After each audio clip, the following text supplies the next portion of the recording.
It's not really complicated. Elections are about choices.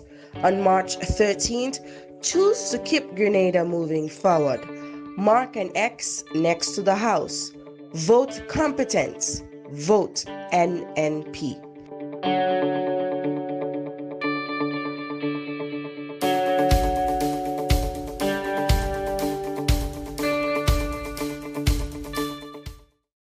Stay up to date with all that's happening with the new national party, NNP. Send us a message via text or WhatsApp on 405-8683 with your name, email, and constituency. Stay in the know with NNP. Get updated.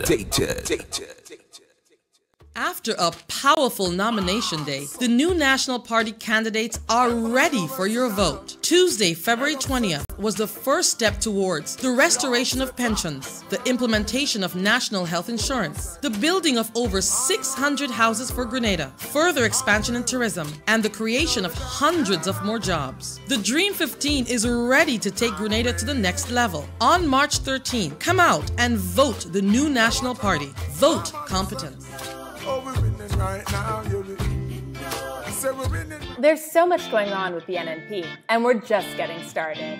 From candidate launches to contests, events, and breaking news, be in the know. Get notified first about big events and announcements. Plus, we're here to listen. We want to hear from you. Leave us a comment, tell us what's working and what's not. Like what we're doing? Let us know. The NNP is working for you. Interact with us on Facebook. Come on, Grenada, get connected. Like us on Facebook/NNP Grenada and keep moving. We have done a lot in St. David's to be proud of. I want to thank the people for the continued support. We had great success in the area of education. So we give over 20-something scholarship to university, plus a number of students we help to go to TAMCC. And so education has been my main focus. We have also done a lot of infrastructure work. The St. Dominic's preschool that was gutted by fire in 2011 was completely refurbished. This school is like an essential school in the area, and we are very happy to have that kind of environment that is conducive for education and learning. We have done the water treatment plant in Mount Agnes and in Mondelez. And we have done a number of road work throughout the constituency that is there for all to see. We're going to light up the Lassages playing field. We have upgraded 5 playing fields, and including new toilet facilities. In the agricultural sector, we continue to give incentives to farmers, help them get to market. For the youth, we have had a number of Imani trainees. A lot of our people got jobs in the call center. In fact, over the last 4.5 years, the unemployment rate in St. David's fell because of the number of young men in the construction sector. And so I am very pleased. I know there are a lot more work to be done. I ask for your continued support so I can continue doing all the work that I've started in St. David's. So St. David's, let's keep moving with the new national party. The future is bright.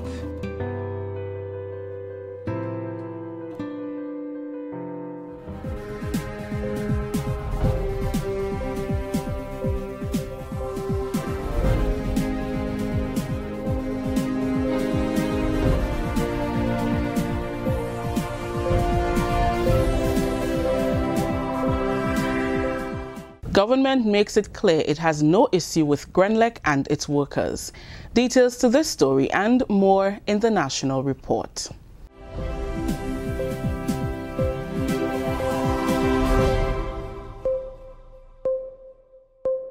With the National Report, I'm Rakisha St. Louis. Prime Minister Dr. The Right Honourable Keith Mitchell is making it clear that his government has absolutely no issue with Grenlec and its employees, but with its majority shareholder, WRB. During a political rally in St. Patrick last week, Dr. Mitchell took issue with a Florida-based company for what he said are its attempts to interfere with Grenada's political process. The company recently released a statement challenging the constitutionality of government's newly legislated 5% social fund, adding that it had filed a lawsuit to protect the rights of its nearly 1,600 shareholders. Dr. Mitchell says the workers and the company are not the issue. I never said a word against Grenada, the company. My problem is with WRB, who is the majority shareholders in Grenada. Sisters and brothers, I want to repeat that tonight. My problem, because the government of Grenada, you the people, you have shares in Grenada. So I cannot have shares in Grenada and condemn Grenada. My problem is the majority shareholder who does not seem to want to respect the people of this country. In Carriacou this past weekend, Dr. Mitchell praised the Grenlex workers as some of the best in the Caribbean, adding that based on the profitability of the company, they should be earning more money than they currently are. I want it to be very clear, sisters and brothers, that I have no problem with the Grenlex, the company, and the workers of Grenlex, because they are some of the best workers in the entire Caribbean, sisters and brothers. Whenever the Caribbean has a problem with electricity, like the recent disasters. You remember I was chairman of CARICOM. Sisters and brothers, all the countries in the Caribbean that were damaged, they were calling 2 countries to send workers to help them. You know who the 2 countries were? Cuba and Grenada, Carriacou and Petit Martinique. Dr. Mitchell spent the greater part of Monday in Haiti, where he handed over the chairmanship of CARICOM to President Jovenel Moïse during the 29th CARICOM intercessional meeting. He was accompanied by Deputy Prime Minister Honorable Elvin Nimrod, Senator Peter David, and CARICOM Ambassador Dr. Patrick Antoine. Petit Martinique could soon have its own airport. Prime Minister Dr. Keith Mitchell says discussions are underway in this vein. He was addressing residents in Carriacou over the weekend. Consultants and group are now working on the new airport that we'll have in Petit Martinique, Carriacou and Petit Martinique. And I want to tell you this. I want to ensure that this happens before I leave government, sisters and brothers. So Carriacou, this is one, and the thing I'm promising you, we will deliver a new airport for Carriacou and Petit Martinique.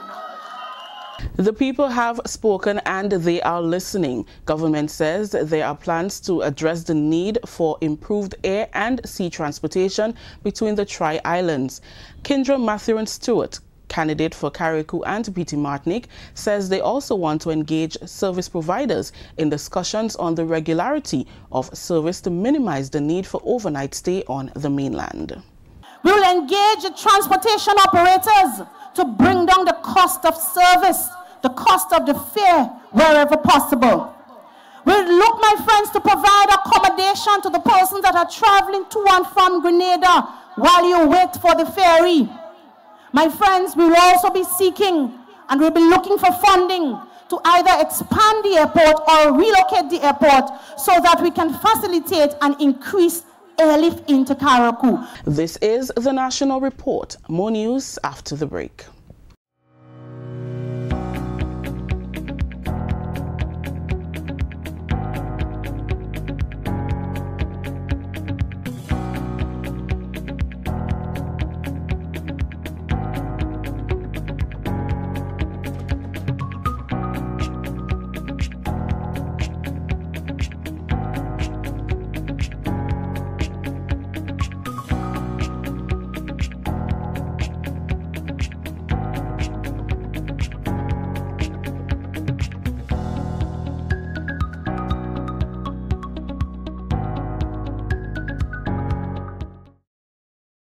Welcome back. Some of Grenada's best footballers will be in action for 8 weeks in the Pure Grenada Cup, which begins in mid-March. The much-anticipated event was launched on Friday. Details from Sherian Noel. The Pure Grenada Cup, which will see top footballers from the 7 parishes along with a national under-20 team, competing for bragging rights when the competition begins on Saturday, March 17th at the Karani James Athletic Stadium. A media and sponsors cocktail format launch was held last Friday at the GFA headquarters, Queen's Park. Chair of the local organizing committee, Alvin Clouden, says the Pure Grenada Cup will be the catalyst in turning around the way the sport is viewed in Grenada. I am indeed most delighted to be given the opportunity to chair this important football tournament that has the potential to change the way football is organized and played in Grenada. The Pure Grenada Cup has the potential to move Grenada from its current FIFA ranking of 159 in the world to a double digit in the next 5 years. And in a conversation with the technical director, I challenged him that we need to get to 89 within 5 years. So, Pure Grenada Cup, we hope, will be the catalyst for this happening. President of the Grenada Football Association, Chenny Joseph, says football has taken a new pathway globally, and the GFA, the governing body for football in Grenada, does not wish to be left behind. The Pure Grenada Cup, he says, will provide a platform where talented players in Grenada will get the opportunity to showcase their talent to the sport-loving nation. The tournament seeks to expose the top players in each parish in friendly rivalry in a round-robin format. These players, who have come from the 40 affiliates of the GFA, or in real terms, 1,042 registered players, have been chosen after a series of trial matches within their respective parishes. The players who during the season engaged in fierce rivalry now have the opportunity to ignore these rivalries and come together to seek glory for their respective parishes. The Pure Grenada Cup, he says, was first tried under the name of the GFA Super League back in 2011. Permanent Secretary in the Ministry of Sports, Kevin Andel, says football is finding its place once again in the hearts and souls of Grenadians. The Pure Grenada Cup symbolizes a number of things for sports development. The advancing of the semi-professional football, the expansion of sportstainment, the merging of sports and entertainment, the exhibition of the best football talents in Grenada, and the displaying of efforts to improve the discipline of football. The ministry congratulates the GFA, first, for its visioning for football. Second, for selling this Pure Grenada vision to the relevant stakeholders. Thirdly, for being committed to make this cup a reality. The first game in round 1 on March 17th at the Kirani James Stadium will see Carriacou and Spiti Martinique Stingrays coming up against St. David Top Strikers, while St. Mark Western Stars will face Krong City Strikers in Game 2. Games will also be played at 4, Victoria Park and Cuthbert Peters Park. For the National Report, I am Sherian Noel. Thank you, Sherian. Now to recap the headline. Government makes it clear it has no issue with Grenlec and its workers. And that's the National Report. I'm Rakisha St. Louis.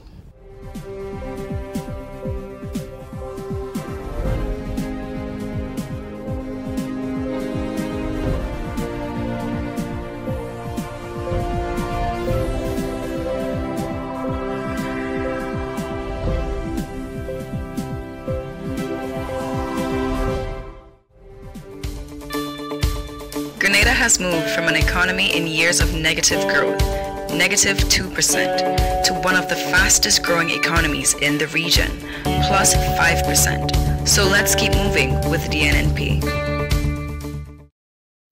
It's not really complicated. Elections are about choice.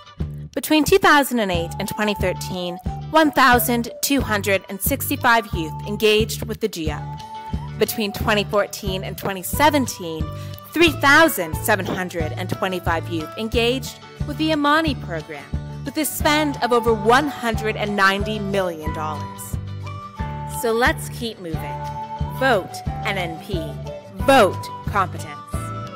Stay up to date with all that's happening with the new national party, NNP. Send us a message via text or WhatsApp on 405-8683 with your name, email, and constituency. Stay in the know with NNP. Get updated. It's not really complicated. Elections are about choices. On March 13th, choose to keep Grenada moving forward. Mark an X next to the house.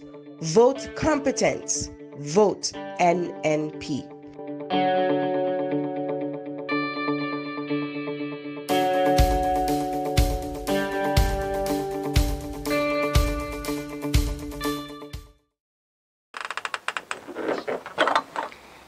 Every election campaign is full of old talk and grand promises.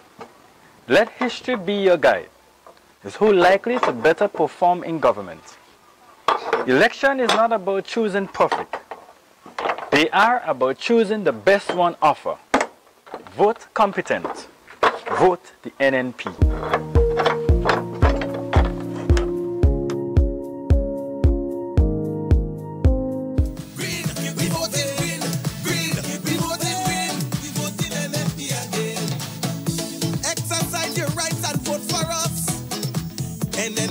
Always put you first. Positive achievement for the last 5 years. The goal is to keep moving up and up.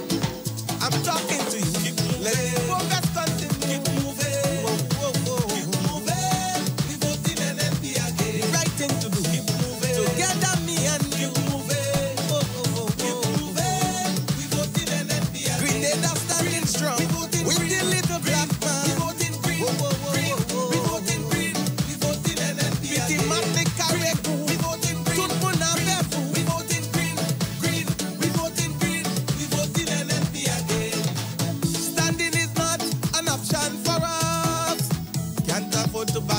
Reverse.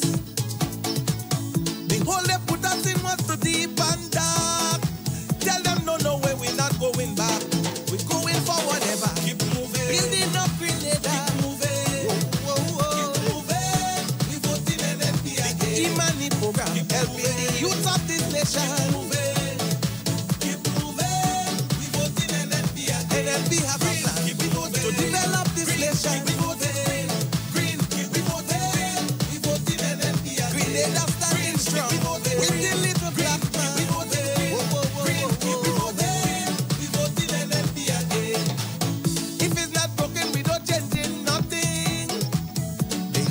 They didn't do a thing, no.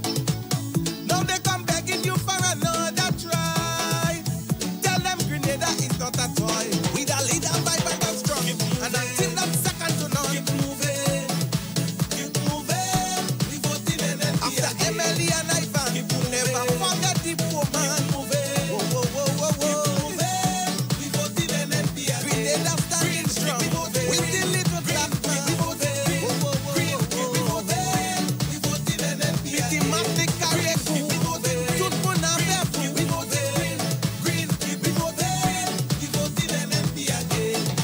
Majority rule, we going green all the way. It's good for the land and the universe. We keep getting better and better every year. If yellow turn to green, that is good for us. Grenada standing strong with the little black man.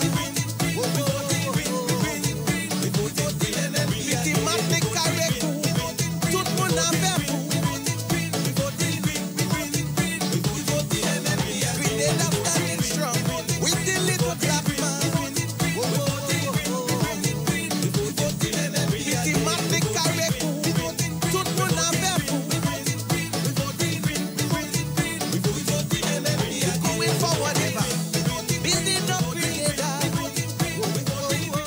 Good morning to you, Grenada, Carrie Crew, and Pity Martinique. Once again, it is time for Hard Talk. My name is Sheldon Scott. I'm Devon Romain. Yes, indeed. It's now 8 minutes after the hour of 10 o'clock on the Spice Island, and we are live via 97.5 City Sound FM, broadcasting out of River Road in St. George. 89.5 CRFM, operating from Munjaloo in St. George. 91.9, 91.5, broadcasting from St. Patrick's Tez in St. Patrick. That's Real FM. And 92.9 Sister Isle, operating from Carriacou. Yes, indeed, 94.9.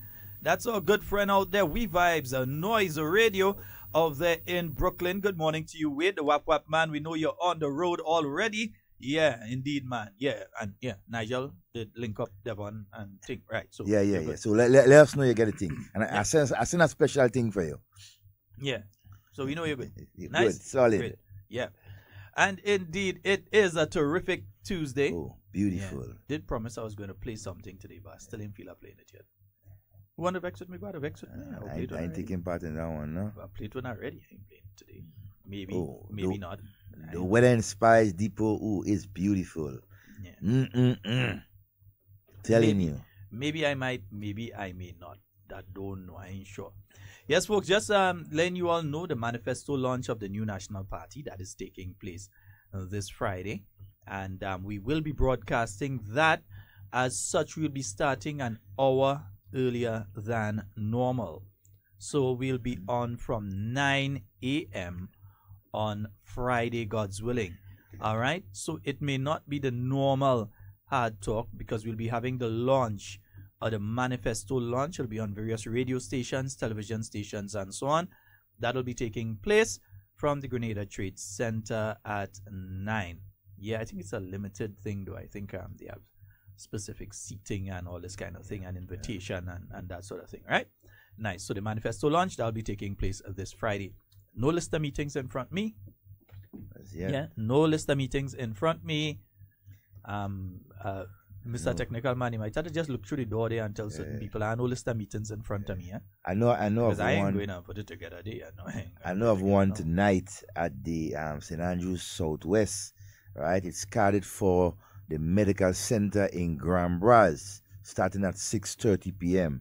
Right, come out and hear speeches by the Honorable Yolande Bain Horsford, right, and many other persons, right, who will grace the platform and let you know, right, what is going on and to keep the progress moving.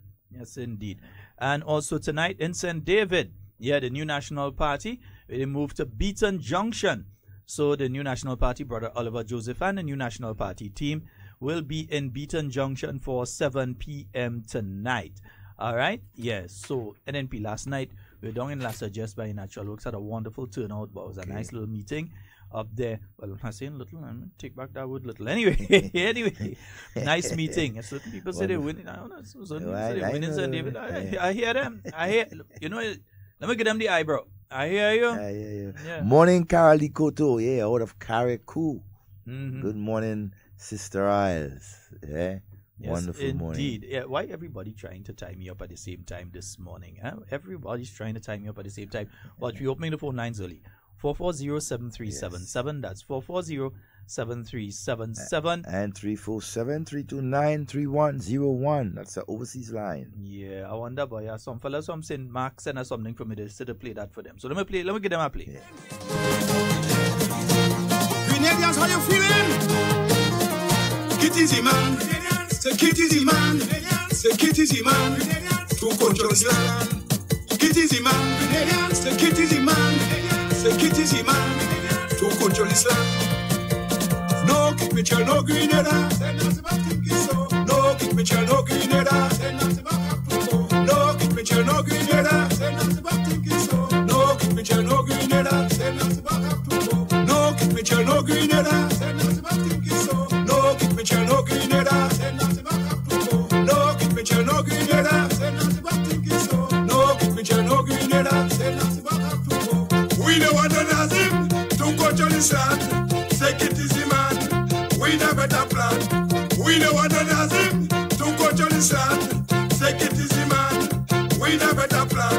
No, keep me chill, no Grenada. Say nothing about thinking so. No, keep me chill, no Grenada. Say nothing about have to go. No, keep me chill, no Grenada. Say nothing about thinking so. No, keep me chill, no Grenada. Say nothing about have to go. No, keep me chill, no Grenada. Say nothing about thinking so. No, keep me chill, no Grenada. Say nothing about have to go. No, keep me chill, no Grenada. Say nothing about thinking so. No, keep me chill, no Grenada. Say nothing about have to go. Take it easy, man. Yes, we have a caller online. Good morning, my friend. Sheldon, I want the Grenada people to remember what NDC do to them.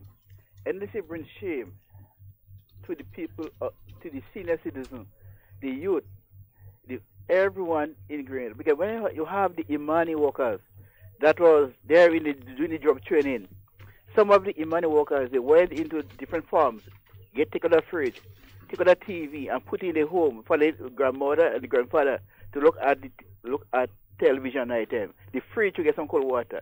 What did NDC did when they came in 2008? They sent home all the Imani workers. All of them went home. They could not pay the farms where they went and take the fridge, take the TV from.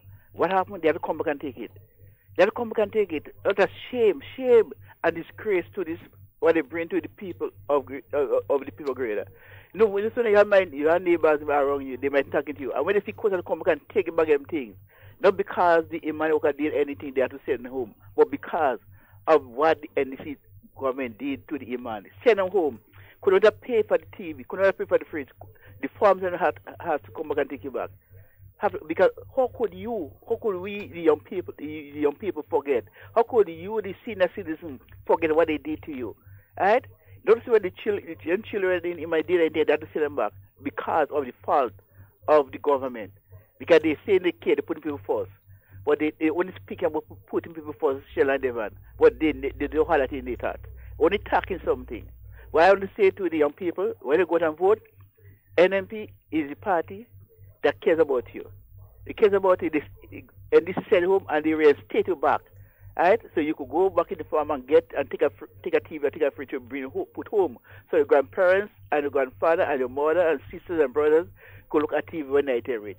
I want to say, Brother Sheldon, let young people, senior citizens, Grenadian people stay focused. You know who cares about you, and when you go out and vote thoroughly for the party who cares and loves you. I want to see you that have a better future. Brother Sheldon and Devon, you all have a wonderful. And tomorrow, Thursday evening, in front of Collins and the shop, Dr. Mitchell will have a meeting there. Okay. 7 p.m. tomorrow, Thursday evening, in front of Collins and the shop. Okay. All right, my friend. Have a wonderful day. Yeah. Yes, 440-7377 and the overseas number? At 347-329-3101. All right. Yes, folks. Hey, just to clarify one or two things, because we are now 14 days away. In fact, 2 weeks exactly away from election day. And for some reason, I'm hearing a lot of distortion on my line this morning. Yeah, there's a lot of distortion on my line this morning. I'm trying to figure out why. But anyhow, yeah. So there is, right? There are a lot of rumors that are circulating, a lot of things that are going around.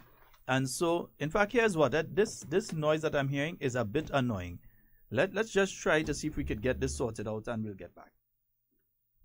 Let me just get some music up here because I'm hearing it and I'm pretty sure that you're hearing it as well. Grenadians, how you feeling? Grenadians, how you feeling? Get easy, man. Take it easy, man. Take it easy, man. To control Islam. Get easy, man. Take it easy, man. Take it easy, man. To control Islam. No, keep me chill, no Grenada. No, keep me chill, no Grenada. No, keep me chill, no Grenada. No, keep me chill, no Grenada. No, keep me chill, no Grenada. No, keep me chill, no Grenada. No, keep me chill, no Grenada. No, keep me chill, no Grenada. We don't want to Nazim to control this land. Take it easy, man. We the better plan. We don't want to Nazim to control this land. Take it easy, man. We the better plan. No, keep me chill, no Grenada. No, keep me chill, no Grenada. No, keep me chill, no Grenada. No, keep me chill, no Grenada. No, keep me chill, no Grenada. No, keep me chill, no Grenada. No, keep me chill, no Grenada. No, keep me chill, no Grenada. Take it easy, man. Don't go to this land. Yes, indeed, folks. Let me see. No, it's still there. But anyway, we'll have to go with it because we can't hold up the progress. We have to keep moving. All right. Yes, indeed. Yeah. I've been seeing Burke himself made the statement, and I've been hearing it from different members of the NDC. They have been trying to give the impression that individuals who are registered voters here in the state of Grenada and are living overseas cannot and ought not to return and vote. There is nothing in this document or in this one that bars a person whose name is on the voters list from voting on election day. In fact, when we did our interview, an interview that we will rebroadcast during this week for you with the Parliamentary Electoral Office, it was stated that the one thing the one thing that was necessary for a person to be an elector in a constituency is for their name to appear on the list. Isn't that so, Devon? Yep. The one qualification is that their name had to appear on the voters list. If their name was not on the voters list, then they can't vote. It speaks, though, to a broader issue when it comes to that organization called the National Democratic Congress. It speaks to the issue of disorganization. It speaks to the issue of disorganization. Because if a person is not qualified as an elector, it is your job as the political organization to report that person and get them taken off the list. But why are you trying to disenfranchise anybody who is outside of Grenada? Maybe they come home once a year and so on. If they come home once a year, you have no case anyway. But why are you trying to disenfranchise persons? I would have thought that a political party that was so sure they had the majority of support would be trying any means to get more people to be able to participate in the process, not less people. Yeah? If everybody supports you, and you're sure that you have over 51% of the support in the country and of electors, I would have thought that what your political organization would have been doing is organizing, trying to make sure that whoever is out there, you could get them to come in. Yeah? That you call everybody home to participate in the democratic progress and process in their country. Because it is their country. Hence the reason that they are registered. So you're trying to tell a person who neighbors Stringberry here. Yeah, my neighbor Stringberry here. But who neighbors Stringberry here and who may have gone to the United States, just come back every 6 months, they come back for Carnival or they come back in between for Christmas and they come back in between. You're trying to say that that person has no right as a Grenadian? You're trying to disenfranchise that person? It points to a lack of leadership in the NDC. In fact, the man should have been ashamed to open his mouth and say that. He should have been embarrassed to open his mouth and say that. Because if they did not have to be electors, if they were not electors and ought not to be on the voters list, and the NDC didn't see it fit to report early that these people should not be on the list, then it means the NDC is a failed organization. Devon, am I wrong? No, you're not wrong at all. I just want to know. But you see, again, it's another way of trying to scare people away from voting. You see, that's just in a number of a lot of the tactics that NDC has spread out, right? To deter, to make persons not be interested to vote and everything like that. You know, so, hey, it's just, you know, part of another ploy. Weakness, the level of organization. The disorganization. So they are not capable. No, with the new National Party, how we do our stuff, I wouldn't go into details because, of course, you're selling your trade secrets. But I could assure you that once we see somebody who has departed, they're gone to the great beyond, we would make sure that we send information in so that person is removed from the list. You don't want to have a list with people that died since 2012. You make sure that those people's name come off the list. Even if the person died last year, you report so that on the final list, that person's name is off, or those person's name, it's off. Yeah? Or if you know, or you have reason to believe that a person, according to the Representation of the People's Act, either the 1990 or something from the 2012 version or whatever, if you have reason to believe that person A or person B ought not to be registered as electors in a constituency, and you as a political party sit down, they know that and do nothing about it, then you are a failure. Incompetence. You are a failure. So let me say this to all of you listening via, because you know why? Mr. Burke and the NDC are afraid because they know that we are broadcasting via 94.9 in Brooklyn, and that people know the reality of what is taking place in Grenada, and that they have been exposed for the failures that they are and the liars that they are. Man stand up on platforms saying the Prime Minister gone, while the Prime Minister stand up on a platform down in town. In Springs. Yeah. Imagine that. They are scared of the massive defeat they are about to get on March 13th. They're continuing to use excuses, all sorts of excuses. They're continuing to use. But remember what? The final say is in the hands of the Grenadian people. Yeah? And that will be 14 days from today. The Grenadian people will speak, and they will speak resoundingly. 14 days from now. Yeah? But they know that we are broadcasting in Brooklyn. They know that when it comes to hard talk, and you see we go live, and you start to see the people popping in from all the different Caribbean islands, and you hear Grenadians who are in the diaspora, whether they're in Canada, as Patty and Matthew, morning, and our good friend Ian, yeah? Whether they are in Brooklyn, like Wade, or Scotty and Scotty in the New York area, yeah? Or Kathy, or any of our listeners out there, in the Grenada, Zingo, Burbis, Muscles, yeah? All of our listeners out there in the Grenadian diaspora, who are also registered electors here, at home, in Grenada, that come back every year.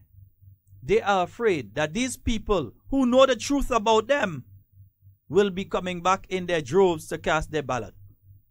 All kind of story about who are how much plane coming and who are how much this and that. Don't afraid that. Don't afraid that. Don't worry about that. And you say you're winning? And just do it. That shouldn't be something to scare you. Stop looking for excuses. Nazim Victor Burke of Tempe. Stop looking for excuses. You keep looking for excuses. Every minute is another excuse. Every minute is another excuse. Every minute. Now is that these people illegal to come and vote? If they're illegal, and you're the political leader of a party that's supposed to be, as far as you say, in the lead. If you in the lead, and you're so astute, you're so competent, and your political organization is so competent, then how come people who shouldn't be on the list would be on the list? You see, and our electoral process and so is governed by laws, right? And he, as a lawyer, should know that. So instead of they on the platform opening your big mouth and saying what and what, do what you think is necessary. But then again, the incompetence of that organization led by you, Nazim Burke, is, I mean, it speaks for itself. It definitely speaks for itself. Based on, I mean, when you look, right, at your performance as the finance minister, right? Performance? Well, I mean, or lack thereof. You understand? I mean, people are looking and see, look, while this man was there in office, right, this is what happened, right? Do we really want to go back there? No. That's the cry of the people. We want to keep moving.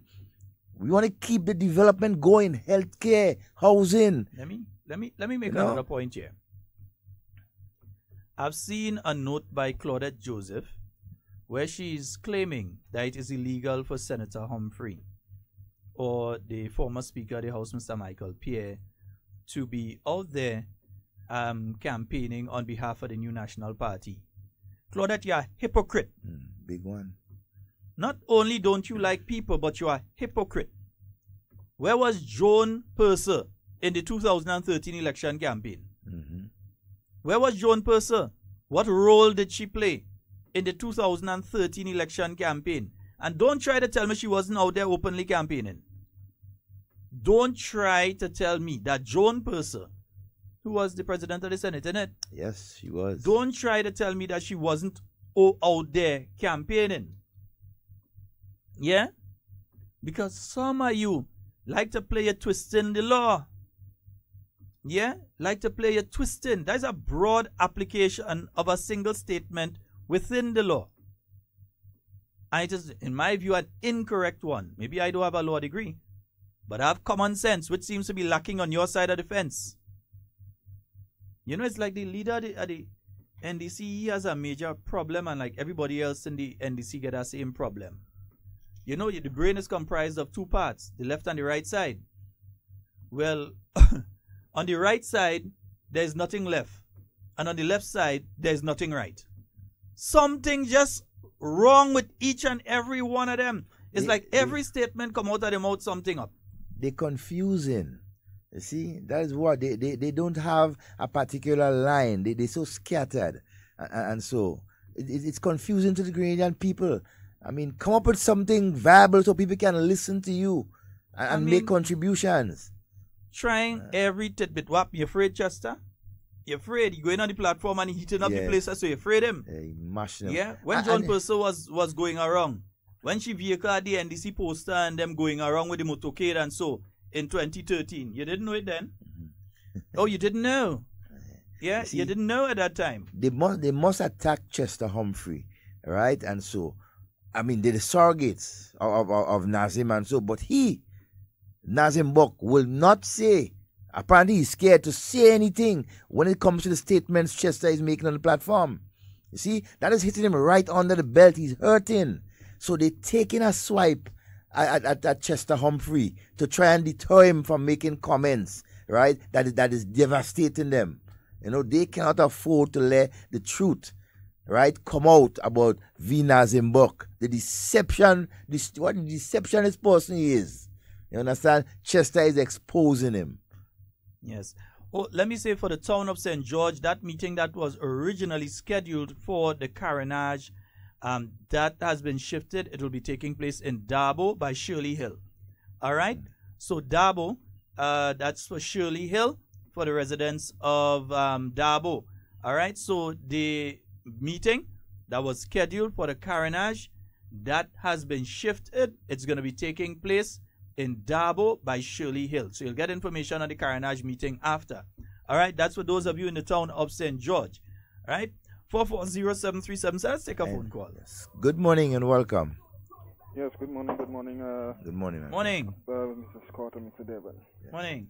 Yes, I'm just calling, I just want the youth, the youth of the nation to understand that we play a vital and critical role in this year's election. And we cannot be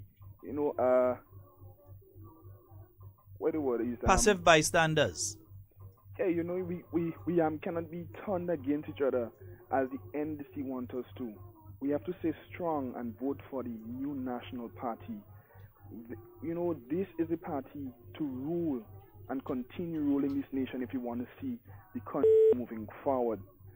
And I really want to understand that in the last election, where were NDC? When were they putting people first? Why all of a sudden they want to put people first? Is it that they realize that there's no chance for them to win? They all of a sudden putting people first.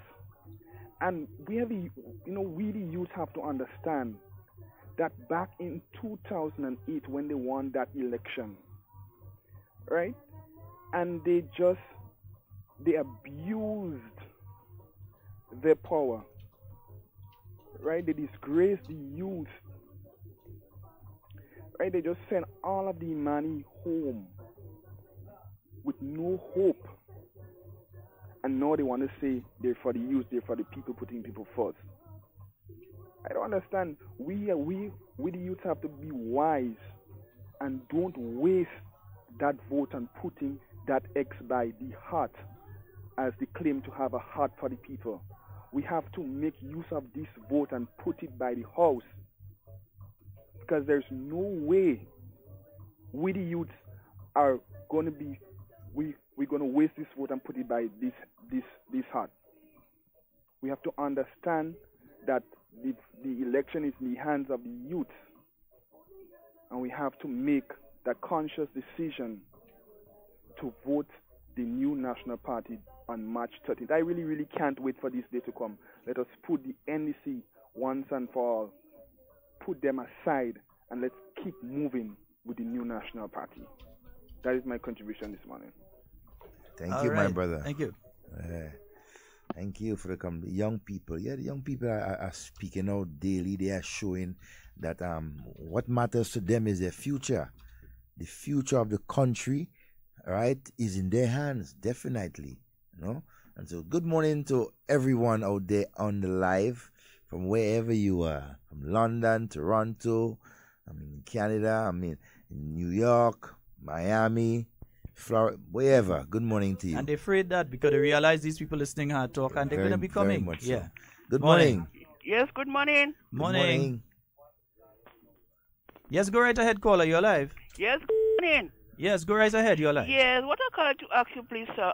They tell them, I understand they say that you have to work with your ID card when you go in and vote. It is, if you don't have it, you don't need it. We've said, if you do not have it, you can still go and vote. If you have it, walk with it. Because the last time when I had when I wanted to go the ID card, I didn't go back for it. Okay. Yeah, but you can still vote. Once your name is on the voters list, Yes, right? sir. You can vote and you have to vote. No one can stop you. Well, okay. Okay. All right. Have a good morning. Yeah, let's just make sure that we make that point again. Very clear. When we interviewed the parliamentary office, it was stated clearly, and all of their returning officers know that is the law. Once your name is on the list, that is the qualification, not that you have an ID card or you have some form of identification. Hence the reason for indoor agents at the center. Yeah? They put persons inside there who can identify people who are the voters. Yeah? So once your name is on the list, that is the main thing. If your name is not on the list and you have an ID card, you can't vote. But if your name is on the list and you don't have an ID card, you could vote. If your name is on the list and you don't have any form of identification, you could still vote.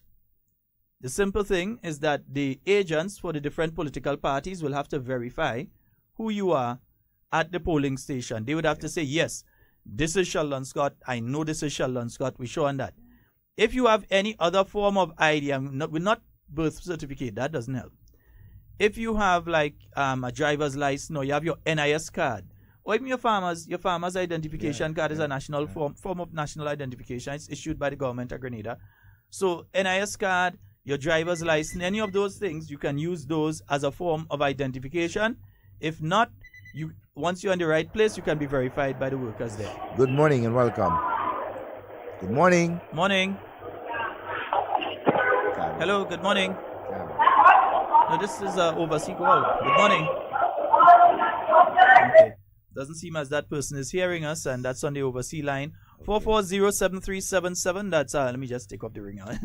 440-7377 and 347-329-3101. Yeah. So folks, remember, because they're trying to scare. I'm hearing various stories, and they're trying. The thing is, if you are so sure you're going to win, why are you trying to limit the number of people that are voting? Yeah? Why are you trying to limit the number of people voting if you are so sure you're going to win? And I'll get to another one they raised this morning. Good morning and welcome. Good morning. Hello. Hello? Okay. That's another one, yeah. Now, it's very simple. They've also, I heard one this morning talking about, oh, they got some ink, and the ink they're using is from since 2000. No. Let me state clearly, when an election is coming, they buy totally new stuff. So it's not no ink, because they're talking about who go get fungus and all kind of thing on the finger, because they don't want you to vote. Exactly. They don't want you to vote because they know they don't have the majority support. Yes, they will get some people to vote for them. Obviously. They're a political organization that's been around for several years. Yeah, they do have support. They will have people that would vote for them, even though the base broke. Because now you have some of the base over in the New National Party. And some who are not in the New National Party but just decided they're done with politics. That is what happened to the base of the NDC. So now they're afraid. So one, the people who have started already returning home and so on, and are coming to be part of the electoral process, they're coming home to vote in their own country where the neighbor Stringberry, the NDC trying to say that what they're doing is illegal, they shouldn't come, they shouldn't be here. That's one. Two, they're trying to spread the thing and say that you cannot vote if you don't have an ID card or you don't have the voter's identification card. The voter's identification card is good in that it helps, yeah? The voter identification card is good in that it helps to identify you quickly. You just show your voter identification card, they say okay thing, and you get through quickly. Or any other form. Driver's license, yeah, NIS card, passport, yeah, if you have your passport, NIS card, driver's license, if you have the voter's identification card, your farmer's card, some form of national identification that you can use and put forward. Let's try that overseas line once again. Good morning and welcome. Good morning. Good morning. Hello. Good morning. Okay, that person.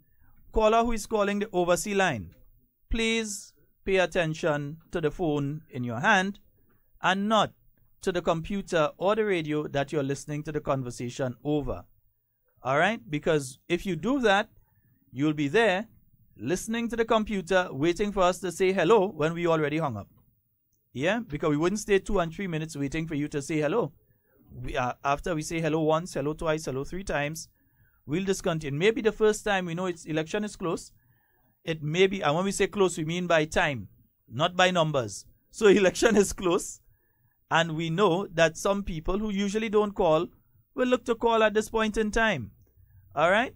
Nice. Beautiful. Now, we have been saying for the last number of months, right here on this program, that the National Democratic Congress will try, right, all sorts of things to disrupt, right, to sabotage the general elections, right? We have been saying that they have been coming up with all sorts of excuses, training.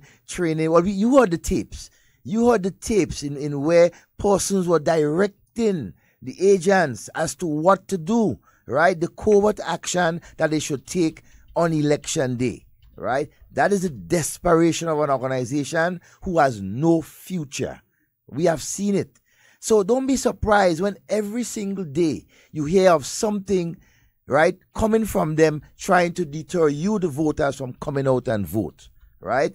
We have to understand that Grenada's future is in our hands. And let no one, no organization deter you and tell you not to vote.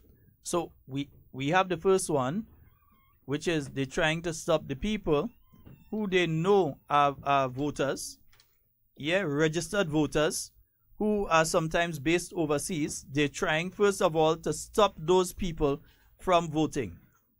They're trying to stop those people from voting. That's the first thing. The second thing is they are trying to tell people who are here in Grenada, whose name is on the list, but they may not have any form of identification, that they can't vote. And the third one is they start now on the ink. They're trying to tell people to afraid the ink so that you wouldn't want to go and vote. You say, me, I ain't going and damage my finger, I ain't going and put my finger in that ink. It is new ink that has been, well, I'm sorry, whoever is there will have to wait. Yeah, it is new ink that has been brought. New ink. You even heard that they have brought in some new little pole boots and this kind of thing. So it's new ink, new stuff that has been bought. So I don't understand where this nonsense is coming from. Who is the idiot that came up with this one about, oh, it's ink from 2013 that's being used and people are going to get this and that on the finger? And there are also antiseptic qualities inside that. When you go to the bank and you pick up the pen to go and sign at the counter, that pen has certain antibacterial things that are placed on it and the material it's made out so that you do not pick up any viruses and so from those surfaces. And it's the same thing with the ink. So I'm wondering where they're going with that one. Let's try the phone line. Good morning. Okay, we lost that one. Anyways, it seems as though I have a visitor. Let me just play one quick one here and then we'll get right back. How you feeling? Grenadians, how you feeling? It easy, man. Take it easy, man. Take it easy, man. To control Islam. It easy, man. Take it easy, man. Take it easy, man. To control Islam. No kick me chill, no Grenada. Say nothing about thinking so. No kick me chill, no Grenada. Say nothing about Capricorn. No kick me chill, no Grenada. Yeah, 440-7377. That's the number for you to get on to the inside. No kick me chill, no Grenada. Say nothing about thinking so. No kick me chill, no Grenada. Say nothing about Capricorn. No kick me chill, no Grenada. Say nothing about thinking so. No kick me chill, no Grenada. Say nothing about Capricorn. We don't want to Nazim to control this land. Take it easy, man. We know better plan. We don't want to Nazim to control this land. Take it easy, man. We know better plan. No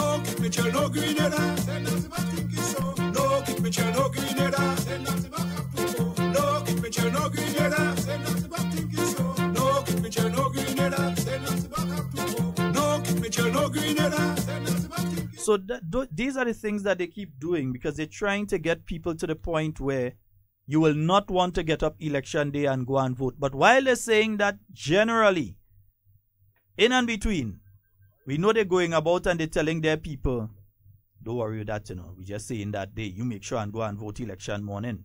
Yeah, that's what they're doing. We have a caller. Hello, good morning. Good morning, my friend. How are you, boss? All right, we good. Yes, I would like to say a special good morning to that young lady of St. Andrews Northeast, Miss Kate Skeeter Lewis, who is presently the person expecting to be our parliamentary representative after the 13th of March. The people of St. Andrews Northeast is all behind her and wishing her all the best because she's really the most appropriate one at this time to really represent us in St. Andrews Northeast as we really want to continue the role of good representation. We definitely will choose Miss Skeeter Lewis to be that person for us. We know that she got the qualities, she got a lot of what it takes to be a proper representative. So we would all go for her on that particular day. I want to speak a little, just quickly, on the death of Grenada, the death which the NDC often asks questions, technically trying to shift the real focus of Grenada achievement and speaking of death. But if NDC believe they would speak of the death of Grenada and get the Grenadian mind to be turned as to the direction we are going right now, they are telling a big lie. And this is making a big mistake with that. Because the 372 million they speak of when NNP came into office from 1995 and the state of the debt at this particular time, Mr. Brock, if you call yourself an economist, something had to be wrong with you with this kind of a strategy you're trying to use there. Because remember very well, 372 to what it is right about now, you have to look at what's happening in Grenada from that 95 to now. The state of Grenada right about now as to what we achieve as a country. What have been taken care of as a country. What was neglected by many other governments and was taken care of by the NNP. Today we could stand proudly and boast as a country that is developing and we're going forward. You can't take stone to do those things. Those things cost money. You ever a country develop with stone? And Mr. Buck have you right here. So many things you could turn to at this present time as we speak, as Grenada achieve. After the 1983, the international airport have been built. Nothing else of international standing was in our land after the international airport. It takes the NNP to recognize that we can develop, we can go forward with our airport alone. We need more than that because we have an airport to bring people come, but nothing else it could turn really could turn to. And so many things has been transformed. So many, I can call nothing right now. I won't start calling because I won't finish call. So many has been done. And Mr. Bog don't want to acknowledge the fact that the NNP has done a lot. He speak of the airport and the School of Medicine by two different governments and asking the Grenadian people what the NNP do to show. You know, that man has to be a sick man. We go take a man with this kind of a mentality to make our prime minister in our country. Would we ever start to do that? Could we ever think of doing that? Asking a question like that, what the NNP has done to show, because they have the airport and they have the school of med. Take a look around Grenada, Mr. Buck. And if you're not well with your eyes, you're responsible for that because you is one of the persons that helped get the Miracle Eye project program out of Grenada. So if you have an eye problem now, that's your problem. Assure you, Grenadian people who can see or feel what happened in Grenada, they could touch around and feel the differences that was made in Grenada, so the debt would not have stayed 372 million again. It must move, it must shift, because there was a shift in Grenada, there was a difference in the landscape. Plenty has been done. You understand me? And that is what he had to get in his head before he started to talk about putting people first. The NNP that start putting people first, that's why they recognize all these things must have been done. Because if this thing would not have been done, what would have been the case with the people of this country? What would have been the state of the Grenadian people life? NNP start making them know you must put people first, because there was their first. NDC was there in 1992-95. And what we have to put into head, they was there before this 2008 to 2013. They're making it sound like they only get one term. They make 10 years as a government in 2 terms. 5 years and months and 4 years and months. 10 years. There are 10 years chances in this country. So, and they can't prove to the point up to this day anything much. I'm not saying they didn't do. They can't show anything much for the 10 years as they're trying to stifle and then ask what we do. Like they're blind and they can't see. Tell Mr. Bucky to think again, because Grenadians have sense and the eyes open, and you're able to fool them like he had done in 2008. Have a nice day, boss. All right, my friend. Yeah, and interesting, this morning as well, and I was listening to GBN. I like to listen to the Point with Brenda and so on. And I was listening to the youth arm president of the NDC. I mean, he's been saying some very nasty things online and so on about different people and all this kind of thing. But it's strange, because I do not believe any young person should hold a conversation with the present leadership of the NDC, inclusive of the youth arm president. You know why? The youth arm president was there when they sent him all them money, So that's one of the people that have to apologize. He was one of the first, if not the first, political activist that was brought into the ministry by Patrick Simmons back in not 2009, in 2008. Yeah, August as a matter of fact. Yeah. So he was there. And he was there when the process of sending home those Imani trainees took place. When you hear them speaking about, you have so much youth unemployment and that kind of thing. This guy was there when they sent home 2,000 young people. The same guy who is the president of the NDC youth arm right now. You're looking for promotion? Let me give you some today. You were there. You were part and parcel of the Ministry of Youth at that point in time. And you were also part and parcel at the NDC at that point in time. You were there. So you couldn't put Trixo aside and say, listen, man, it's a bad idea. We really shouldn't do this thing. You couldn't talk on behalf of the young people and them. 2,000 of them went home. And it's not me say so. I mean, you could listen to Trixo. Inclusive. I want to say to you how much I cherish this moment to be here with you this morning. For me, it is a wonderful opportunity and a pleasant occasion. I want to say to you that I admire all of you. To me, you are all my children. And as you all know, every parent wants good for his child. So to you, I want good for all of you. Please be assured. Please be assured. Please be assured. Please be assured that my government will not send anyone home, despite rumors of the contrary. Let me just say this again. Please be assured that my government, the government of the National Democratic Congress, will not send anyone home, despite of rumors to the contrary.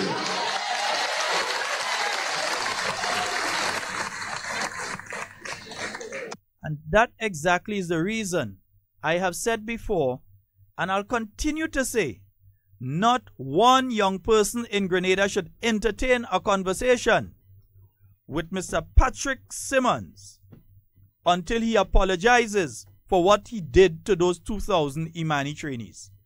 Not one. Not one Imani trainee.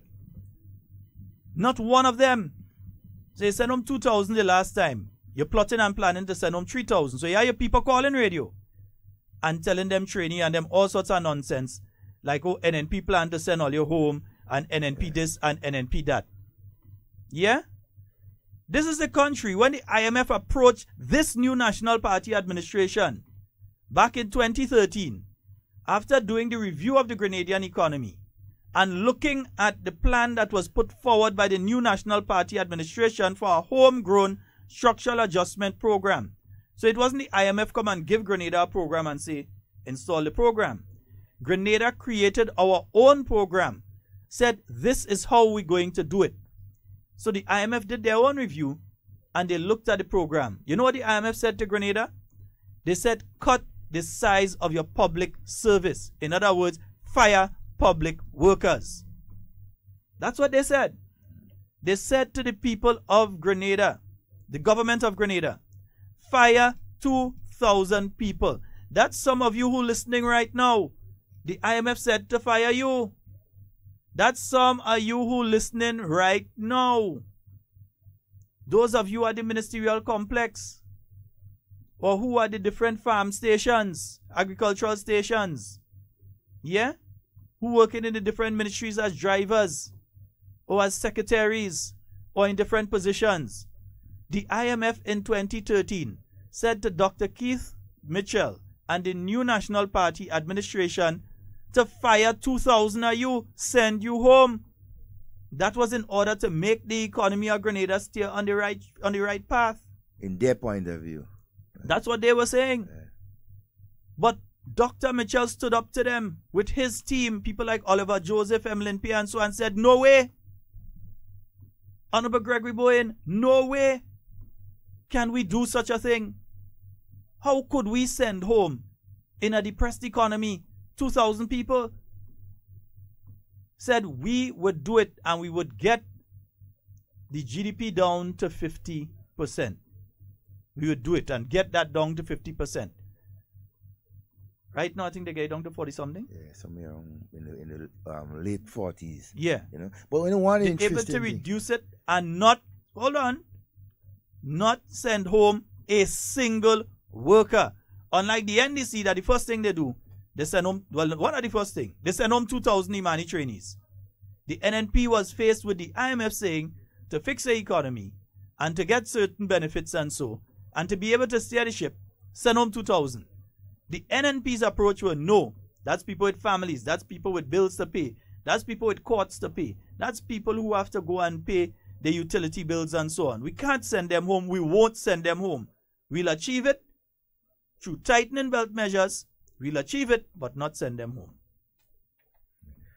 One of the things that the new National Party government, led by Dr. Mitchell, was able to do, on the recommendation of the IMF to cut workers and to send home persons and so, instead of that, what was done, and I mean amazingly what was done by Dr. Mitchell and his team, is to satisfy the workers of the country even more by regularizing workers, by paying workers over $100 million owed to them, by increasing on their salaries, right? At 3%, 4% over the next 3 or 4 years. I mean, it's amazing. After it's recommended by that organization, the IMF, to cut workers to send home. Dr. Mitchell and his team turn around and say, you know what? We are not going to do that, but instead, we are going to make the benefits available to the workers of this country, the public workers and the teachers, a testimony to what has been done in the last 4-5 years in this country. And when you look at it, look at the benefits. Not only did the new National Party not send home the 2,000 that the IMF was saying send home. Barbados take the IMF medication and they send home 2,000. Yes. And then they send home some after. Trinidad, in the process of sending home. Other islands who are going through serious economic problems are sending home workers. In fact, in Barbados, I remember reading some stories where it was so bad. In some instances, you had the two breadwinners in the family, the husband and the wife, being sent home. They didn't even decide, well, okay, we're going to send home one and keep one. Both of them. They just sent home husband and wife. That's what took place with Barbados. That is what the IMF was prescribing for here in Grenada. Dr. Mitchell said no. But when Nazim Buck was the finance minister, and he said the economy in a shambles. Yeah, that's what he said. He said the economy in a shambles. Because the real thing with the economic meltdown didn't take place until all in 2010, 2011 going there. Yeah, 2009 the process started. right? The little wind started blowing in 2008. But before 2008 could end, they sent home these 2,000 Imani trainees. They sent them home. People with bills to pay, people with children to take care of. They sent them home. People with dreams and aspirations, people who had been working in entities, gaining valuable training. They sent them home. Now they come talking about they like young people. Why the NDC don't give us the ages of each one of the candidates? You ever realize it has never called the age of the candidates? No.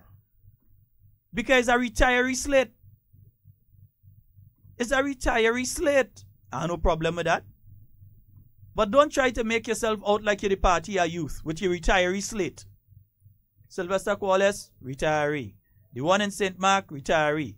And John, retiree. Let's go again. And that is a retiree? I know how old he is. No. Should be close to retiree. Yeah, he close, but Nazem Burke, retiree. Because you over 60. Franca Bernardine. Retiree. Yeah. Yeah, so it's a retiree George slate. Vincent. George Vincent. Oh, Valley retiree. You understand? Ray Roberts. Retiree again. So don't come and try to make yourself out of the party as youth because you stick two youth candidates token-wise, stick two token candidates inside there and say, oh, we have youth as candidates. You have two token as candidates. But your retiree party, why doesn't Senator Burke or Mr. Burke, why does he not put his age, his date of birth on anything that you see online or otherwise? Yeah? Why does he not put his date of birth on anything out there? Why does Sylvester Wallace and Ray Roberts and why are all of them so afraid to put a date of birth out there? Yeah? You're afraid people realize you're a retiree slate? A slate of retirees. Again, I have no problem with that. I believe the elderly have a part to play in the politics of Grenada in the same way that the youth have a part to play. Of course. But don't come attacking my political leader because of his age when the mean age of your candidates is more than the mean age of the NNP. Exactly. They have a number of them in their 60s and so getting ready to retire. You understand? I mean, but we there's not a problem with that. But you see, stop being hypocrites and attacking one and don't expect, right, that you don't be on the receiving end. See, the Grenadian people must realize, they must put together and say, look, let us compare those you have offering up for office, right? And those that the new National Party government has in place, right? And they have concluded a long time ago, right, that you are no match. You are no match for the team organized and put in place by Dr. Mitchell. Let's see if we get through this time. Good morning and welcome. Good morning. Hello. Hello. I'm beginning to think it's something wrong with our oversea line. Yes. Yeah. GT. What? Watch. When we finish, we're going to drive and bring GT up here, you know, because this thing getting out of hand. Yeah, we got to drive and go and bring GT up here. Nice. Right. 44073. No, we have not played the new clip yet. I am not too sure if I'm going to play that new clip today. Not too sure. Sometimes you have to wait a little bit and then, understand? Nice. St. Andrew Northwest, they've got a meeting in Monlong. That's at 7 p.m. this evening. That's the Honorable Delma Thomas. Yes, so she's in Monlong. That's at 7 p.m. St. Andrew Southwest, they're in Grand Bra by the Medical Center from 6 p.m. A town of St. George, they're in Shirley Hill, Dabo for 6:30. St. Mark, they're in Digo Peace for 6:30 this evening. St. Patrick West, they have a joint meeting with St. Patrick East, and that's in the western junction of Mount Craven from 6:30 p.m. So St. Patrick West and St. Patrick East, they have a joint meeting in Mount Craven at the western junction, 6:30. St. David, they're in Beaton Junction at 7 p.m. and St. George Southeast in Richmond Hill, near Sean Gibbs Shop, that's from 6 p.m. this afternoon. All right? Indeed. 440-7377. Let's go to the phone line. Good morning and welcome. Good morning to you, Devon and Sheldon Scott. Good morning to you, sir. Everything good? Yes, sir. We did. All right, daddy man, the greenhouse up in Bel Air, man. You see that song they played? The kind of no Keith Mitchell, no Grenada, the kind of Jubilee song? Yeah. That is song for when we win, man. They're coming down the road with that. I chanting through Bel Air with that. No Keith Mitchell, no Grenada. Yeah, that sounds good. You give it a playback. Yes, sir. Take care, buddy. All right, my brother. One love. Let me see. I think I saw the overseas line again. I don't know what's up with the overseas. Well, folks, just call us on a straight line. 440-7377. We'll try to see what's going on. Something is just going wrong with the board overall.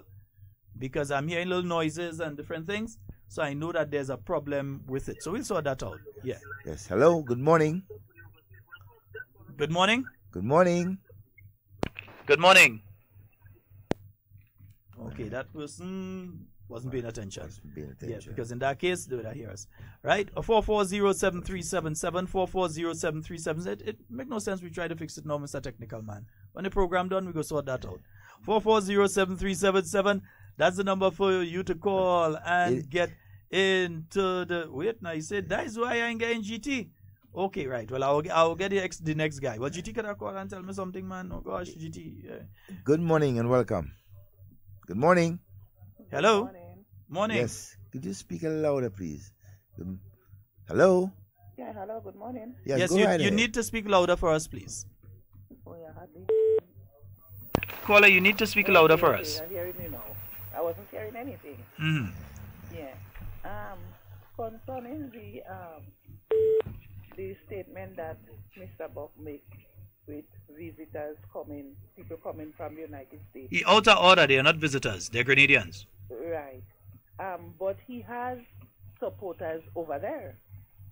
So what if his supporters coming to participate in the election? So he's telling them they can't do just the same? You understand? Oh boy. The hypocrisy, because you don't know who the people are coming to vote for. They are Grenadians. They are registered. So if my brothers and sisters decide to come, they are registered here. They didn't abandon their citizenship nor nothing. They come off and on to visit us. And if they decide, okay, they're coming to vote, he's going to tell them they cannot vote. And I have brothers and sisters who are NNPs and who are NDCs. You just don't know who they're voting for. Why you come out with that kind of statement? Is Freddy so nervous when he should welcome them? I mean, to say that is real stupidity, to the highest level. No, boy. All right, my dear. Have a wonderful day. 440-7377. That's 440. Yeah, we're fighting to do it today. 440-7377. Something I must mention, all right? Pick up yesterday on the wire. As of now, all the unions in negotiations with government, right, have signed the MOU when it comes to the whole question of pension, right?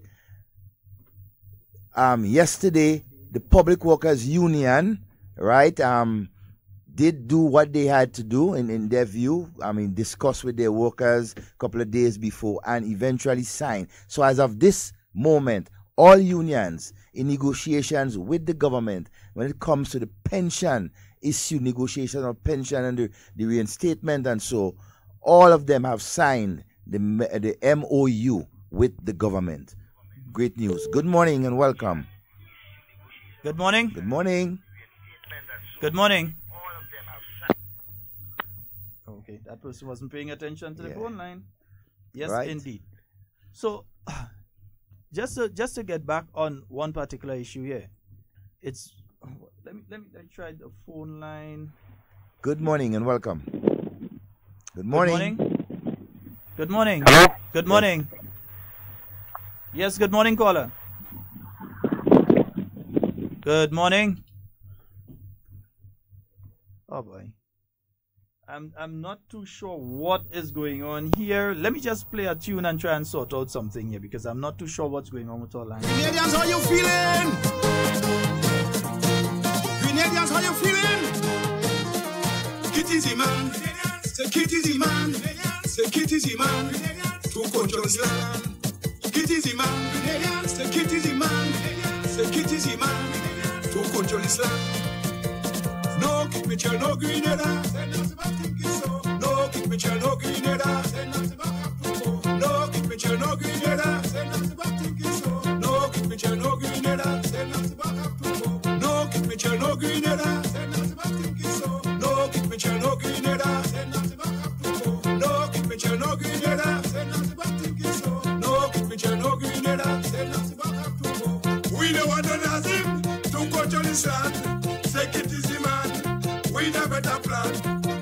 Father Nazim, to coach on his land. Take it easy, man.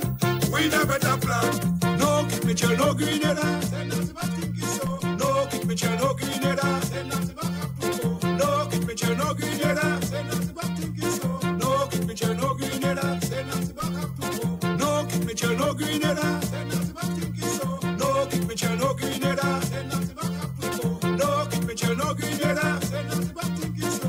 No, keep Mitchell, no Grenada. Say nothing but approval. Take it easy, man. To go to the land. Any after him. In a destruction. Take it easy, man. Let's try the phone line again. Good morning. Hello, good morning. Good morning, my dear. Sheldon and Devon, good morning. Good morning, my You know he have somebody Imani that walking. We're still going behind the NDC people and them. That's their rights. They could go a ahead. lot of them, they're so wicked. No, don't call them wicked, my dear. They Yes. just listen. So remember, some They're people. not looking for who look for them. It's the same set of them. Okay, you have a nice day. Okay, let me say this. I wouldn't call them wicked. I wouldn't call because I know a few of them personally. The thing is, when we were taking people into the Imani program, it's painfully obvious to see now that we didn't just take NNP people into the Imani program. It's obvious. It wasn't a qualification. Nobody asked you which political party you're supporting or that sort of thing. We just took people Grenadian youth that were in need and that were willing to improve themselves through a program that offered that opportunity. So you will see people who are presently in the Imani program, one or two of them, is not much, but one or two of them that will put on their t-shirt and go to the NDC rally. Yeah, and that's their right. That's their right. Yeah. They are Grenadian. The Constitution gives them that right.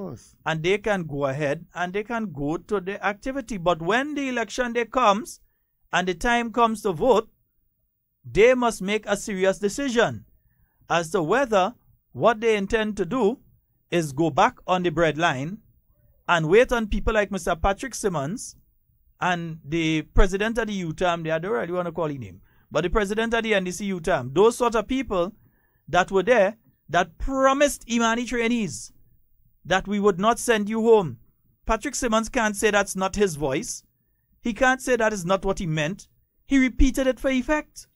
He paused. He repeated it for effect. So he can't say it's not he. And he can't say it's not that he mean. But they sent those trainees home. And that had a rippling effect. Is now they know it have young people in Grenada and young people need programs. No young person in Grenada should listen to Patrick Simmons until he apologize. I know he vexed us saying it. Sure what? I ain't care. What? No young person in this state of Grenada should listen to Patrick Simmons until he apologizes. And together with him, the entire NDC team. It was an NDC government thing and it was financial, so we know who was in charge of that. It was a financial thing. But there was a ripple effect while NDC was in office. For the entire period, what you find in whatever area, whether it's the economy, in youth, in health, in housing, it was a minus effect for the people of Grenada. Everything was taken out of, right? Every single thing, it was a minus effect, right?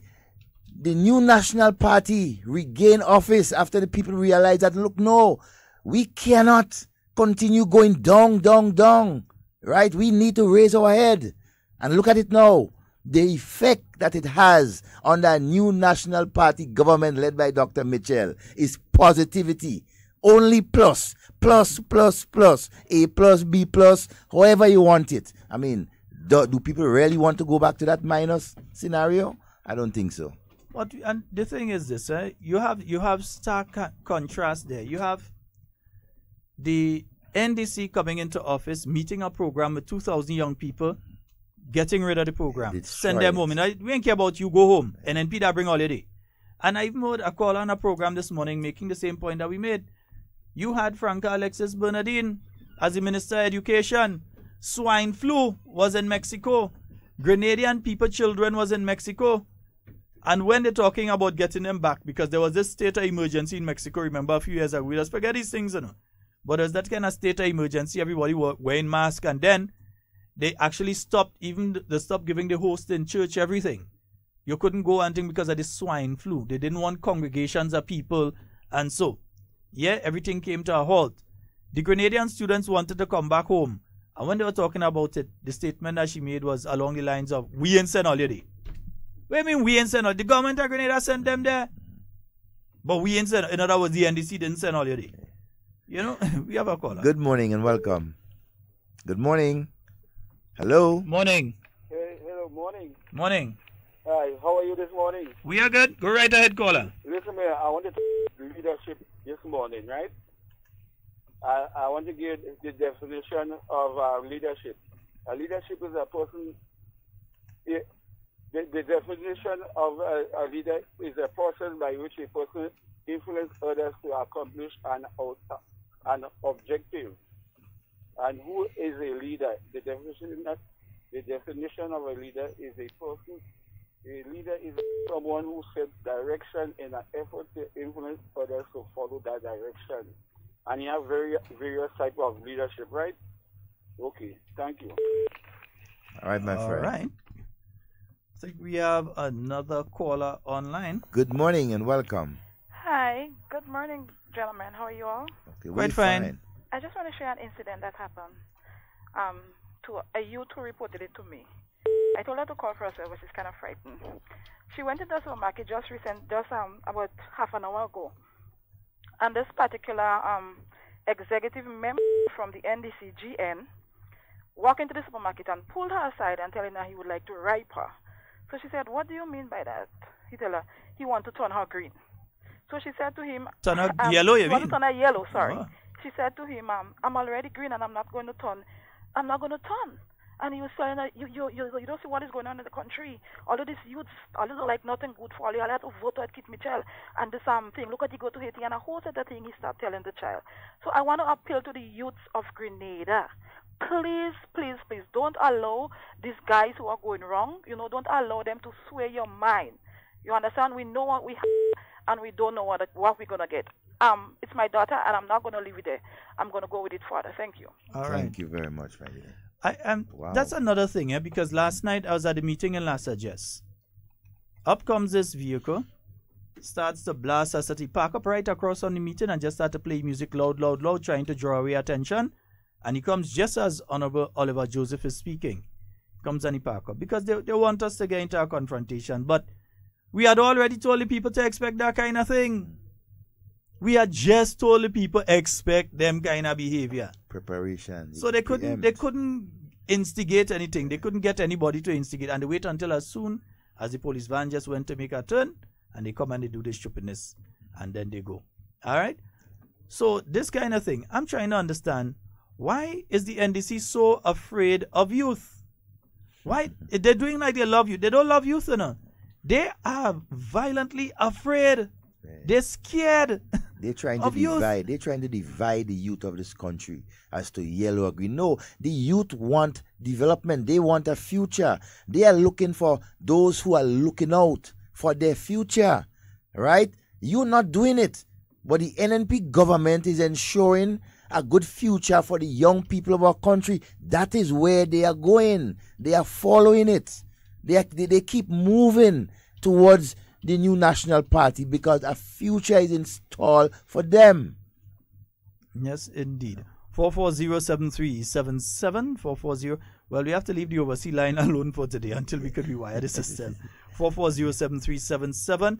Let's go to the phone line. Good morning and welcome. What's up, brothers? Just go. Well, my friend. Patrick Simmons is a joke. Well, I think the youth officer representing this is a bigger joke. The man said a little while ago on Brenda that he thinks that the policy the government has on farmers, they're giving them concession on a brand new vehicle. He believed that that's a wrong policy. You should give them concession on an old vehicle instead. So I say, brothers, if the farmers go to the mountain, to get their produce, and you have an old vehicle, and that vehicle was broke down. Bossman, like NDC come in your yard, but I hear them dog barking. Yeah, Don't let the dog bite the people, No. Tie your dog. Don't let your dog bite the people. That's right. And all of you tie your dog, because election time. They could be passing and begging for the vote. But they're trying, what I say, they're trying to ripe you?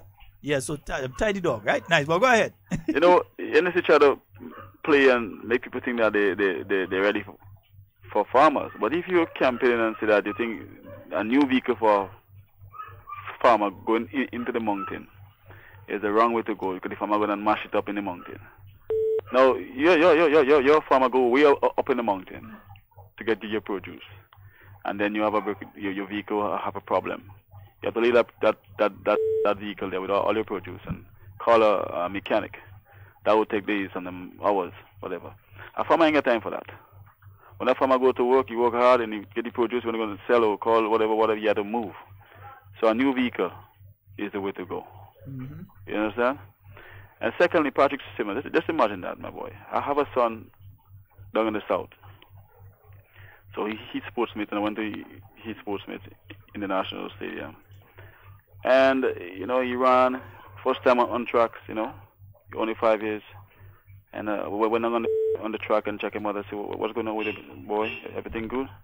He's like, yeah, daddy. I just want to run again. I want to run. Now, his expression to me is straight in my face. Patrick Simmons, said that he come in the right time to stop the new National Party from building that nice and beautiful stadium, where all the young people, even my son and children older than him, getting the run on, first class, a first class track. People out there have to understand, The man said he come in the right time to stop that, Now my son want to get the opportunity to run there. Yeah? Mm-hmm. All right. I'm just saying that you don't understand. This guy said he come in the right time to stop that. Young people out there, just imagine that. Yeah? Mm-hmm. Have a nice day. All right, my friend. 440-7377. That's 440-7377. That's the number for you to call and get onto the inside of this morning's program. Good morning and welcome. What? But nearly still getting through this morning, The phone's getting trouble too, so I we're trying find to the phone sort gives it some out. problem because since about after 10, when you take the first or second call, I try to call, Mm-hmm. Listen, I just wanted to know the guy who sing that song, the Poker from Victoria. Devon, you should know him. Poker mash up the place suddenly in Victoria when we had the Western Zone rally. I just want to inform the people of St. Max that the candidate, Dr. Clarice Mothers, would be at Digo Peace this afternoon, our usual public meeting, and we encourage all folks to come out. Also, on Saturday, March 3rd, we'll be having a joint meeting with St. Patrick's and St. Max at the Union in St. Max. So that's Samaritan School, the pool in front there. We'll be having a joint meeting. So, Sheldon, I was at Point last night. The Prime Minister came in last night. Apparently, he just went out for the day. They talk about this thing with Haiti and so forth and so on. That is old talk. We have a man of competence and a man that mean business. So the people were there, the speakers did a piece and everybody was waiting for Dr. Mitchell because he came in about 10:30. And while we were there, I think one of the chairmen was speaking. And people was out. I noticed a dog was around there just thinking around. All of a sudden, a candidate passed. The dog started back behind the vehicle and run behind the vehicle, Who's that to laugh? You know that? So even the dog know a certain person is not good to represent Grenadian people. You understand? So we have to be very mindful of that. I just want to also speak about the Imani. I know they behind the Imani. Well, you know why they want them bad and they're coming behind them this week in particular. That's why they're trying. I mean, this morning they tried to bombard. And with this stupid calling about this nonsense there about what? Them Imani, them going home no matter which government win. All sorts of nonsense like that. This NNP government didn't send home 2,000 people. We did not. The NDC that sent them home. But what is the IMF tell government do it, But you know what is interesting too? They're going around telling people whichever government win the election, you will send home the youth. My God. I mean, how you could be spreading such a vicious, rumor and even implicating your own self as a political party, telling the youth that they have no future with them. Well, how much time can the young people be fooled? Because remember, prior to 2008, the NDC said that they wasn't sending people home. As they come in, they send people home, you know, and take people like Ian and so forth and so on. And I will try to get on the program this morning, Brenda program, to ask Ian a question. I know you go here, I'll ask him here. When he came under my profile, my picture on Facebook, and on nomination day, we had the people jubilantly jumping up for Modest. And his comments was, you could see poverty written all over the face. We know the leadership of the NDC and members don't like St. Mark. We know, and I know for a fact that the certain leaders say he don't wasting time with them. Eh? Hello? Yes, we're listening. Yes. I know at a certain time, a particular leader say he's not wasting time with the people of St. Mark because they don't support the NDC, and so he would not be spending a lot of resources in St. Mark. But to say that you could see poverty as a youth coordinator, as a youth leader, to make that comment is very, very distasteful. And I want everybody to teach Ian Thomas and the NDC a lesson come March 13 by rejecting them by the polls, at the polls. If you realize they're using the same tactic but in a different way, what they use it when they use it in the referendum. They go around and tell people not to vote. No, they go around in a different way and telling people what to do to make sure that they don't go to vote. You know what I'm saying? You get me? The same thing you were saying, Sheldon, about the ink and this and that. So they campaign for people not to vote, hoping with the 16,000 or the 9,000 who support them that they might be able to get in office. And this is the only party that been in office for 4.5 years and come out with less they go in, which is the only base, 20,000 people. And that can make them win a seat. As a matter of fact, courts have enough bicycle seats inside it, 15. Each of them could buy one of them. Later, brother. And they could buy two. Have a good evening. Have a good day, my brother. All right, yes. Devon forgot to tell people St. Mark, the Indigo Peace this evening. That's from 6:30 p.m. All right? 4407377. I know the listeners on Real 91.9, 91.5, they're going to be leaving us in the next few minutes. Yep. But just before they leave, so how one of the key activists for the NDC could be calling Rosehill people illiterate? Yeah, Rosehill people. That is what this guy is saying about you, the Matura guy there. What's his name? The Matura guy. Ali? Yeah. Say that Rosehill people illiterate. Mm-hmm. That's the way they intend to win your vote, by trying to belittle you?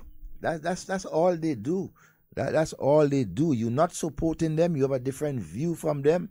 They will dig a hole and put you down in it. That's how they think. A bus park up in Rosehill, the driver come out to do something. So the road was blocked for a little while and thing. They come out and say that NNP supporters block the road and they're illiterate. Illiterate just so I know. It's always a word that they continue. They like to use that word when they're referring to people. Illiterate. So that is to show you kind of thing. That's what they think a the Rosehill class people. mentality they have. That's how they see Rosehill people. They see Rosehill people as nobody. Yeah, we have a call. Hello. Good morning, my friend. Hello. Morning, caller. You're live. Hello. Good morning. You're live. Go right ahead. Yeah, morning, Sheldon. Morning. I'm looking at the program, and it's a very interesting program. Sheldon, my thing is, they only have 14 more days, Sheldon, to talk. The credit going to done on March 13th, right? Thank you very much. Have a wonderful day, my friend. The credit will expire on March 13th. Oh my God, they have enough credit. You come out there, brother. You come out there. You come out there. Chat of the day, my brother. You come real hot there. Yeah, the credit will run out. All right, good morning to you, Sheldon. Tell Mr. Dowden to stop going into my yard and put his garbage. Please don't go into my place. Thank you. Okay, and that the lady up at the hospital, they saying that. All right. Oh, so Mr. Dowden, whichever Mr. Dowden, stop going to the woman yard and put your garbage. Don't go into the woman yard. Right? She living in Happy Hill. She said, don't go in your yard and put your thing. I don't know where's the garbage. I don't know if your garbage is your poster. I don't know if your garbage is tying up your banner. I don't know what. The woman said, don't come in your yard. All right? Lady, if you find coming into your property without permission, talk to the police. Yes, talk to the police. Yeah, because next thing you start to climb them pole and them anyway. Yeah, because there are a lot of poles around. You could just tell him, instead of throwing it in your yard, climb the pole and put it up there. Yeah, you know? next thing I'm right. Right, yes. So we already mentioned that OG. We'll mention all of them again in a short while. So yeah, That's what I think about Roseville people. But let's say a goodbye to the listeners via 91.5, 91.9 FM. Yeah, we know you've been with us from the beginning of the program this morning. We'd just like to say a thank you, and we'll be back with you tomorrow. From 10 a.m. on Real 91.9, Real 91.5. But on the other stations, the conversation continues. So let's go to the phone line. Good morning and welcome. Good morning. Good morning. Hello, good morning. Morning, caller. Go right ahead. How are you doing, Sheldon? Quite fine. And Devon. Good morning, my friend. I'm really disturbed with the caller who called and complained about her daughter. I think that is total disrespect. I mean, if you going to teach or you want to bring on the youth, this is the kind of respect. I mean, people listen to you and look at you, yeah, towards the elders. Get respect and knowledge. And if this is your approach, well, I think it's easy way to explain yourself. It's lack of ignorance. Total lack of ignorance. But he's got to respect you in that such form. If we as elders behave in that way, there is no future behind you. It's clear. That is what you're telling me right there. You understand, guys? Mm-hmm. Yeah. All right. Have a good day, boy. All right, my friend. All right. Okay, let's see. Over the last couple of months, we have been warning you. We have been telling you of the plan by the National Democratic Congress to disrupt the election process in our country. Mm-hmm. We have been preparing you for that time to come. We have played for you tips. Mm-hmm. Good morning and welcome. Hello. Good morning. Yes, morning. Good morning, Sheldon. Morning. And Devon. Good morning, my friend. God have mercy. That was a long way. Nevertheless, on. How things? We good. Okay, I'm calling from St. Patrick's West Constituency. Mm-hmm. So last night we had a nice successful meeting at Madis Junction, a joint meeting between East and West. Tonight we would be in Moncrief, better known as West End, close to K-Max shop, right?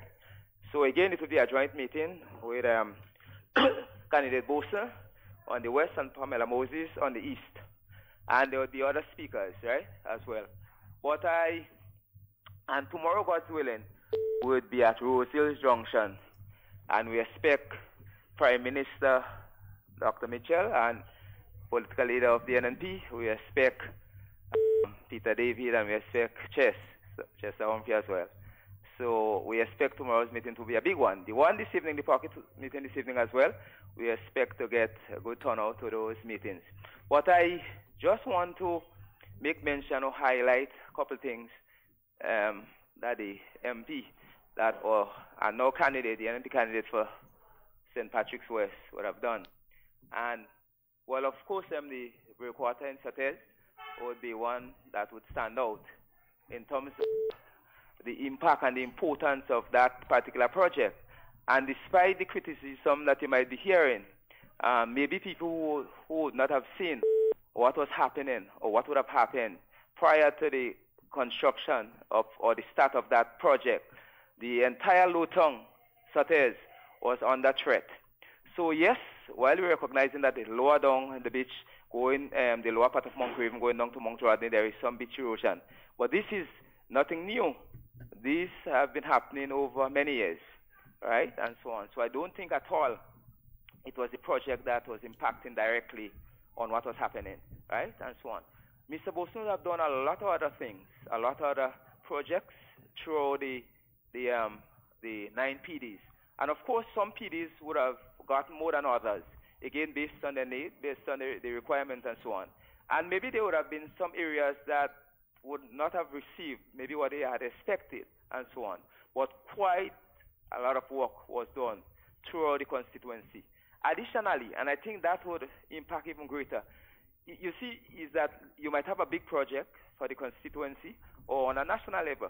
But to me, and from my experience, the projects that impact people most is those that affect directly. Like somebody don't have access on a drain to the house, in and out. They have to wear 2 shoes. The shoes getting wet, the pants are getting wet, the this getting wet, they're falling down, and so on. These are the small projects: drainage, retaining walls, as I say, paving of the roads, pathways. These impact people directly. Additionally, the number of persons that would have received scholarships, I'm talking about full scholarships, then half scholarship, then tuition fees were paid. A lot of tuition fees were paid. A lot of transportation allowances were given. You know, in some cases, uniform.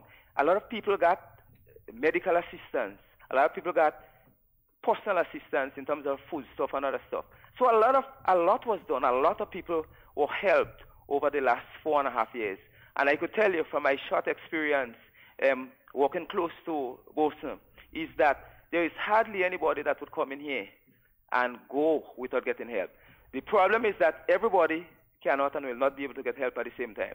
And sometimes it's difficult to get our people to understand that. But I could assure you, and I could tell you, that there was nobody would have come in here and got turned down. The thing is, some of them would not have been helped as yet because the thing might be processing, and it would take a little while. For example, I met somebody this morning, and they were asking, "Oh, what's going on? What's going on?" Everything. I say, "Well, Lord, this thing is in and it's been processed."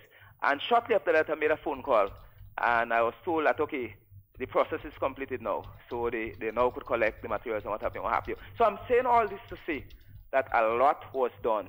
And for this to continue, we have to vote for Anthony Boson. We have to vote for Pamela Moses. We have to vote for the NNP for the work that has started to continue. And we do not want to risk that, and we do not want to go back where we came from. Because I hear a lot of people, for example, a gentleman this morning, he's not a first-time voter. He would have voted many times.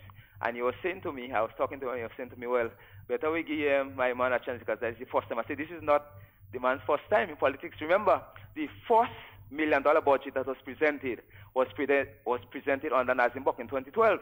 And he could not say where half of the financing for that budget was going to come from, and so on. So it tells you something about the competence of the person. Not only that, if Forsters would have been listening to Chester Humphrey over the last couple of weeks on the platform, on the NNP platform, and Chester is no doubt a laborite. Nobody could deny that. If you check the history, Chester would have fought for workers over many, many years. And Chester could tell you that every attempt that was made to pass laws, favorable to workers, or granting workers additional benefits and so on, it was shot down by the same Nazim Buck. So people have to know the kettle of fish that they're dealing with. People have to know the person. It's one thing to come and talk the talk and talk smoothly and impress people, and it's another thing to act the talk and to walk the talk, and so on. So we have to be very mindful. So again, my final appeal to my 9 polling division in the west and the 7 in the east, and to the 15 constituencies through the length and breadth of Grenada, is that NNP is the better or the best choice. And let us, on March 13, 2018, let us go to the polls and let us return the new National Party in a resounding way. Let us vote as we voted in the last election. As I like to take it from Brother Pablo, you say, I'm not asking for 15 seats, but I'm asking you to elect all 15 candidates. Right? So again, I want to say that this evening, we have a meeting at West End, Moncriven Junction, 6:30 p.m., and we expect people to turn out and come and listen to Anthony Boson, Pamela Moses, and other speakers as we continue to move. So let's keep moving on. We cannot sit down. We cannot risk our future, our children, and our children's future. We need to put people who we think are competent, and not only that, people who have love for people, for the masses. When you my brother. Hello. Hi, my brother. Yes. Okay, all right. So we got the point. Yeah, okay. All right, thank you very much. Okay, good. Nice. Yeah, sometimes I don't know when to rap. 440-7377. That's 440-7377. That's the number for you to call and get onto the inside of this morning's program. Yeah. As I was saying earlier on, before that caller, the whole question of warning our citizens about the actions of NDC, what they are planning, what they are prepared to do, right, to get into office. We have been saying that for months, and look, we have been seeing it. Look at the utterance that they are making, right? Look at the time that they sitting down and plan to disrupt the election. We have played you the tapes. We continue to warn you. Please be prepared. Be prepared. Good morning. The Boy Scout. Yes. Hello, good morning. Good morning, my friend. How you doing? Sheldon? Yes, sir. Oh, man. Yes, when you hear Van, definitely because it's only one man coming Van. I know my Tempino house. The thing this morning with me, Well, they was talking about the youth earlier on, but I have that now. Don't blame the youth. Don't blame the youth because the youth, because their mother and father may be NDC. So if he or she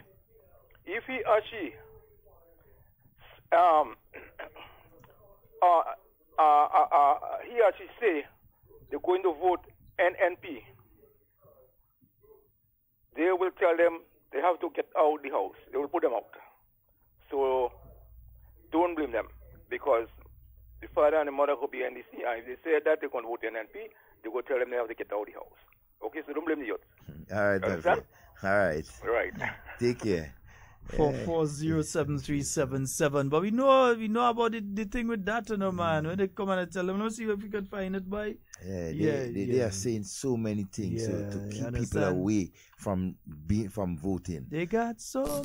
I challenge parents and I challenge young people to come out in their numbers and vote. And I said to the parents, if they're not going to vote, put them out. If your children are not going to vote, put them out. I'm not going to tell you who to vote for, but that is how serious I consider the right to exercise your franchise. We have a caller. Good morning. Good morning. Yes. Hi, morning. Morning, Good Camille. morning. But look, everybody else can hear Camus. Good morning to you all guys. Tuning in and listening. All right, Audia. You're good. And you know what I want you to find out for me? Where they have been meeting around the town, where the NNP have been meeting with Mr. David, have been any meeting in town this afternoon. Find out for me and just let me know, please. No problem. People coming to ask me and I'm not sure. Yeah, in Dabo. Everyone for me, please. Dabo, Shirley Hill. This evening? Yes. In Dabo? Yeah, Yes. it was supposed to be Carenage, but it shifted to Dabo at Shirley Hill for 6:30. All right. Thank you very much. No problem, my Good dear. morning to Patty and Matthew. Good morning. And everybody else. Good morning, Mr. Watts. Everybody. Jingo. Good morning. Bye-bye. All right, all love. Just in case, because that would have meant that some of you may not have heard it earlier, so let's go over the list again. Yep. St. Andrew Northwest, that is Delma. So it's Mon Long, that's for 7 p.m. St. Andrew Southwest, that's Yolan. She's in Granbra by the Medical Center at 6 p.m. Town of St. George, that's Shirley Hill in Dabo for 6:30 p.m. That's Pedro. St. Mark, that's the Doc, the Lioness. Yeah, she's in Diego Peace, that's from 6:30 p.m. St. Patrick West, they have a joint meeting with St. Patrick East, so that is Tun Tun and Pam. Right? So they have that meeting. Pam. Yeah. In the Western Junction of Mount Craven, that starts at 6:30 p.m. In St. David, yeah, that's Ollie, brother Ollie. He's in Beaton Junction from 7 p.m. And St. George Southeast, that's Greg. Yeah, he's in Richmond Hill near to Sean Gibbs shop. That starts at 6 p.m. So, St. George Southeast, 6 p.m. Richmond Hill by Sean Gibbs shop. St. David, Beaton Junction, 7 p.m. St. Patrick East and West, they're in the Western Junction at Mount Craven from 6:30. St. Mark, Digo Peace at 6:30. Town of St. George, Shirley Hill, Dabo, 6:30. St. Andrew Southwest, Granbra by the Medical Center, 6 p.m. And St. Andrew Northwest, Monlong at 7 p.m. We have a caller on the line. Good morning and welcome. Good morning. Hello, good morning. Morning. Good morning. Hello? Yes, sir, you're live. Yeah, good night. Good morning, sir. Morning, you're And live. how are you doing? I don't hear any voice at all. You're low, man. Yeah, but go right ahead. Yes, sir. Yeah, you're live. Go right ahead. Yes, sir. What is happening to Grenada now? Caller, go right ahead. You're live. Yes. Stop paying attention to Yes. the radio in the background. It is Talk. the hand of the new National Party. And there is nothing could stop us. There is nothing to stop us to support the NNP. Because the NNP is moving on speedily. And there is nothing to stop us. All right. All right, my friend. Okay. Nothing to stop us. You know who's speaking? No, I make out the voice. That is Devon brother from St. Andrews.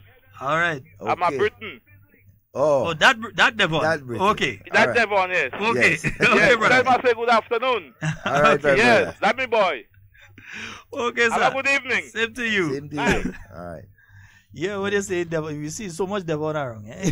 I want to make an appeal to all of our supporters, NNP supporters, persons who are going out there supporting and will vote for NNP. Now, there are a number of persons out there who have not yet made up their minds. They are NDC persons. Yes, they may be wearing that yellow t-shirt. They may be going to the meetings and so, but they are not sure in voting for NDC. I beg of you. I tell you, embrace them, talk to them, convince them, let them know where NNP decides to go, right? Let them understand that their future is at stake. And NNP is the right choice. Don't quarrel and don't fight and don't do nothing with them, but welcome them. Just like you welcome me into the house, you can do the same to all other NDCites who know they want to leave the NDC party, right? But they're just waiting, for that reception. Don't be afraid. Welcome them into the house. There is a lot of room, right? Please do that. Yes, indeed. 440-7377. Let's go back to the phone line. Good morning and welcome. Good morning. Sheldon. Hi, morning. I don't know if you could do put me online. You're on the you no friend. Once you call during this hour, you're gonna go straight online, and you are online. All right. So you'll have to call after if you don't want to be on it. Okay. Yeah. You know the rules. I don't break the rules for anybody. It's only if the radio station itself calling me and I realize it's them. Once you call during the program, you're going straight on air. You would be alive. Nice, yeah. If you think you're going and say wrong thing and stay it on air, you wouldn't last long. But you're going straight on air. Nice. So yeah, and again, we have continuously been telling you of the plans by the NDC, right, to divide and rule, to disrupt. Right, to come up with all sorts of schemes to deter you from exercising that important right to vote. Do not allow them to do that. Be prepared. Be ready for that March 13th morning when we all will be going out there and voting, putting a nice, sweet eggs, plain as you can see in the box, right next to the house. Yeah. Right. Hey, you know one thing I realized with the live these last few days? I realized that every time you go to the live, they're always sending a one or two NDC people. They didn't used to come before, but they're coming now. Of course. Yeah, but we could just delete them and stuff. Yeah, but you ain't gonna last long. You ain't gonna change the conversation. If you understand, one drop out, other one pop in, but they ain't gonna last long because we focus on the message that we are sending out. Good morning and welcome. Good morning. Good morning, gentlemen. Morning. Go right ahead. Yeah, great program as usual. And well, you've been announcing it. We in Monolong tonight. That way, Miss Thomas campaign machine moves soon. Yeah, we will be here. Now, Mr. Scott, I want the PM this morning. That first part of my contribution is for the PM. I want the Prime Minister to know that in St. Andrews, we will deliver the 4 seats in St. Andrews in the NNP column. But after that is materialized, the town of Grenville needs some special attention. And some more work needs to be done on the Grenville bus terminal that the NDC screw up. So, there is much of other things too, but I really want Grenville, you understand, to get some attention, the drains, the sidewalks. I know we have the Greater Grenville project, but Grenville needs some attention, and I'm trusting that under the leadership of the Dr. Mitchell and the NNP that will materialize. But Mr. Scott, listen now. After the election, and after we win, Dr. Mitchell have to shake down the political tree. I'm calling on the doc, shake up all the ministries. We have to do a massive rearranging of these ministries. It can't be business as usual. There are a whole lot of people that needs to know what time it is. Listen to this. Some people's intention is to deprive you of a bread. And when they fail in the effort, they still want you to share the same bread with them that they try and they make all the effort to deprive you of. Mr. Scott Devon, it cannot be business as usual. You know, some people go say victimization, but listen, there are people who work with government. No, we move them from St. George's to Grenville. They're working in the same ministry, doing the same thing. Move them from Grenville to St. George's. Move them from Sutton's to Grenville. Go off to St. George's. Not business as usual. You know, I'm supporting the Sister Thomas, Delma Thomas, and the NNP because it can be business as usual. We have to shake it up. You know what I mean? And after this election, trust me, we move. Grenada have to be moving in a whole different direction. You understand? You cannot want to deprive me of a bread. When you fail in your attempts to deprive me of the bread, then you come in and say, share the bread with me? Brother, trust me. In my book, it doesn't work like that. Have a pleasant morning. All right, my brother. Wonderful. 4407377, final 9 minutes of today's program. Yes, of today's program. Yeah, it's a difficult one because we're operating with a system that is giving us a lot of problems today. Yeah. But we keep moving. Good morning. Good morning. Hello, good morning. Hello. Hi, good morning. Good morning. Yes, go right ahead. Yes, good morning, brothers. How are you? We're fine. All right. I am not hearing you because I'm not close to it. I just wanted to call first of all to thank people who came out in Springs on Sunday and to also inform constituents in the constituency of so that we have our meeting tomorrow night in Montu starting from 6:30 p.m. All are invited. Okay. Okay. All right. Thank you very much. All right. Thank Have you. a wonderful day. 4407377. That's 4407377. That's the number for you to get onto the inside. Folks, we cannot lose focus now. We cannot allow ourselves to lose focus now. Devon has said it several times today, and we've been saying it to you several months. We know we're in the final 2 weeks. They've been putting out a lot of fake news. For instance, you had them on their platform saying that the Prime Minister leave and gone in Haiti and so on, while the Prime Minister was on a platform in Springs speaking at the same time. And then the same people showing their own hypocrisy towards our sister Caribbean country Haiti have been making all sorts of statements and so about them. But it just shows the type of individuals that they are. They're not black conscious. Nope. Yeah? That's why when I go to Black Panther, I go in with my loincloth. Yeah, I go in with my loincloth and beads alone. I go in with my loincloth and no sandals. I'm moving like Shaka Zulu. Yeah, man. But they've been going and watching these things. So let's take this phone call. Good morning. Good morning. Morning. Morning. Devon. Morning, my friend. By which I trying to get through all I can get through all. You finally got through. Yeah. So, Devon. Yeah. He's a prophet. I remember you said about anytime you don't hear nothing about Glenwell, it's something, some mischief people are in and look at then they take come to Glenwell. I said no, but when I see that, I said the man is a prophet. No, well, you have to know. You know the individual. The concern at the new to the newspaper say, well, look, Patrick and trying to follow to Michelle and I think that weekend edition, and I surprised I heard the news say that Patrick and accompany Dr. Michelle to Haiti. You have to that them. Why just want to be lying to people, man? Well, desperation. That's what important. What if I tell you that prophet, like you know Glenn, we're a good boy. Take care, man. All right, my brother. Have a wonderful day. Yeah, I mean, it's so, I mean, obvious. Like persons like General Secretary of the NDC, Glenn Noel and others.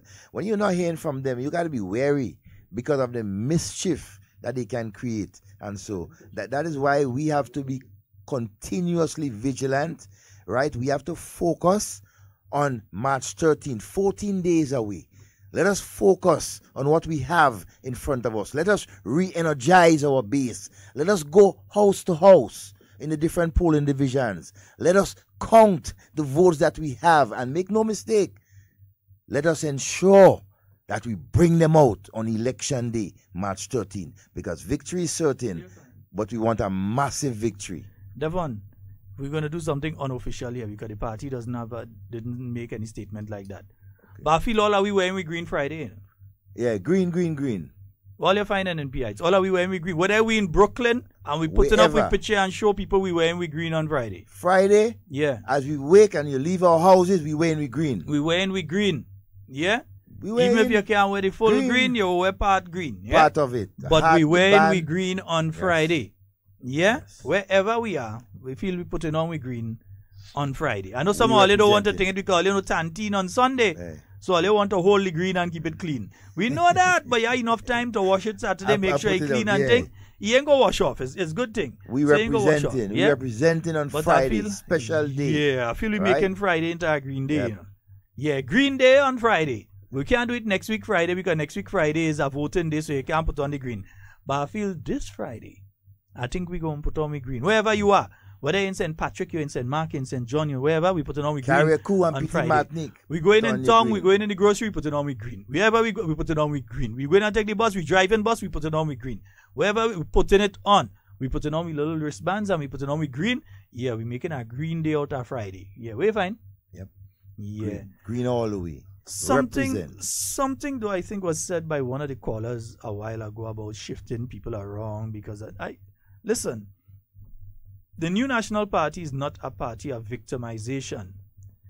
If openly you are against the government and you are against the government moving forward with its plans and policies and so on, and action has to be taken against you, under any government, action will be taken against you because you can't be there and doing everything in your power in opposition and doing everything in your power to make everything fail. Yeah? So therefore, those situations have to be addressed, but the New National Party is not a party of victimization. At the end of the last election campaign and the beginning of this administration, the first thing Dr. the Right Honorable Keith Mitchell called for was unity. Devon wasn't on the inside yet. No. Many people were not on the inside, but they are on the inside now because they heeded his call for unity. Yeah? And we wouldn't be a party that's on one end you're calling for unity and then on the next end you're coming and say, well, okay, after election we go do this one, we go send this one here, we go send that one there and we go spite this one. No. That's what the NDC is doing right now. They're looking at people. You feel I ain't getting my daily dose on a daily basis, I just don't speak. But on a daily basis, you get what do you going to do me after? On a daily basis. I mean, it doesn't bother me, which is why I don't talk about it. Because for every one of them that sees me and shows some kind of word, I'd meet close to 200 people that come up to me and say, you and Devon are doing an excellent job. Keep it up, keep it up, keep it up, keep it up. For every one of them that I see. So the one of them that I see, no matter how disgusting they try to be, will not affect me. Yeah, because you meet 200 people that always meet you and they come and they want a hug and they want to shake your hand and they oh my dear, I wanted to see you long. And the first question after, you Sheldon, wait a minute. The first question, it happened in Carriacou. Every single place we went in Carriacou. Wherever we go. And it could be Bel Air, could be Belmont, could be wherever we went in Carriacou. And I really want to say I much appreciate the welcome that I personally have been given into the house, right? And I mean to all those who have been meeting me, sharing ideas and so giving me encouragement and so giving me pointers, right? Telling me where I went wrong. I should not discuss that, and I appreciate that, right? So very much. I could only get stronger, and once I'm stronger, hey, rest assured that Grenada becomes stronger because we are here to share information, to edify you, to make you understand that the future of this country depends on you, the Grenadian people, the young people of our country. NNP is the best choice. Well, there is no other choice anyway, but the team that will ensure success continues, right, for the next 15, 20 years. Mm-hmm. Yes, indeed. And let me just say, I just got a message there. There's an oil spill at the bottom of Lotus Lane between the roundabout and the GSPCA. So you know that's an area you have to be extremely careful. So it's between the roundabout and the GSPCA, there is an oil spill. So those of you that are using the Lotus Lane area, please be guided accordingly. If you could avoid it, avoid it. When it comes to oil on the road, believe me, if you could avoid it, there's no control in your vehicle when you're going through that area once that is the case. So all who know others that have to pass in that area, or you're about to pass, hopefully you're not on your way down the hill already, use alternative routes, please, because there's an oil spill at the bottom of the Lotus Lane between the roundabout and GSPCA. All right? So you need to careful. Yeah? Nice. Very careful. All right. 44073. Oh, wow. We actually out of time. We actually out of time. We actually out of time. But watch, we making Friday a green day. Green Friday. We making Friday a green day. Yeah. Even if we had a tie green ribbon and we vehicle and all, we doing it. Doing it. Just way green. Yeah, we're going green. In support of the new National Party and the launch of its manifesto. We're going green. Yeah. We're going green. The continuing progress, right, with this party. You see, Grenada belongs to all of us. And the Grenadian people has selected a team to lead. And trust me, they will continue to have them there leading. So the future of the country depends on all of us. Yes, indeed. Folks, that's all the time we have for Hard Talk today. It's been wonderful being here with you. And, you know, by special request, you know, it's a certain tune we had to play again, you know. Yeah, we had to play the thing. Grenadians, how you feeling? That's all the time we have for today. I'd like to thank each and every one of you at all of the various radio stations for broadcasting for us today. Those of you online and also those of you who have been listening via terrestrial radio. We do hope that you all have a fabulous, fabulous day today. And then whatever you say, whatever you do, just remember the meetings this evening. St. Andrew Northwest, Morn Long, 7 p.m. St. Andrew Southwest, Grand Bra by the Medical Center at 6 p.m. Town of St. George, Shirley Hill, Dabo, 6:30. St. Mark, Digo Peace at 6:30. St. Patrick, East and West Joint Meeting at West End Junction, Mount Craven. St. David, Beaton Junction at 7 p.m. And St. George Southeast, Richmond Hill, near to Sean Gibbs Shop at 6 p.m. Folks, that's all the time we have for today. And whatever you say, whatever you do, do it safe and secure, because I want to be speaking to and with you. And not about you. And we are out of here. It's not really complicated. Elections are about choices. On March 13th, choose to keep Grenada moving forward. Mark an X next to the house. Vote competence. Vote NNP.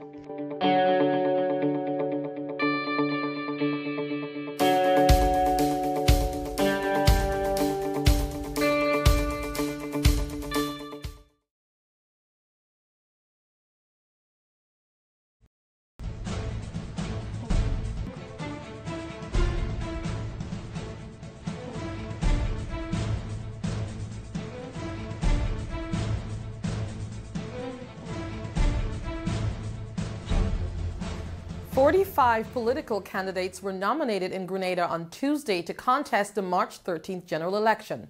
The majority of the candidates will represent the new National Party and National Democratic Congress. The other candidates are from 5 minority parties, and there are 4 independent candidates. During Tuesday's exercise, the NNP and NDC each nominated 15 candidates. It's a proud moment. It's a very sobering moment to be the nominee, the candidate now officially for the South. I feel excited. I have a great team with me. We have representation from every PD here, and the excitement is on. Today is a historical day in my political career, and I feel very good. I'm so happy. I'm overwhelmed with the support that I have received, and I'm also happy that the people has accepted me as the candidate for the new National Party for St. Andrew Northeast.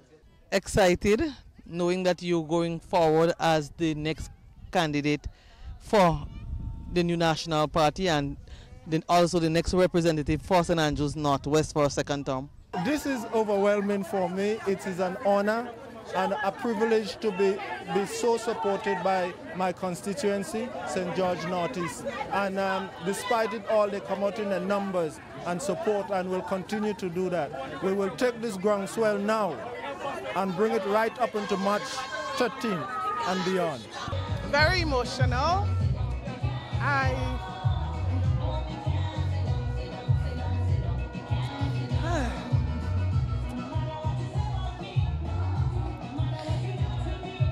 very, very good. And I think we have to give God the praise for today. I thought everything went quite well. There were no hiccups.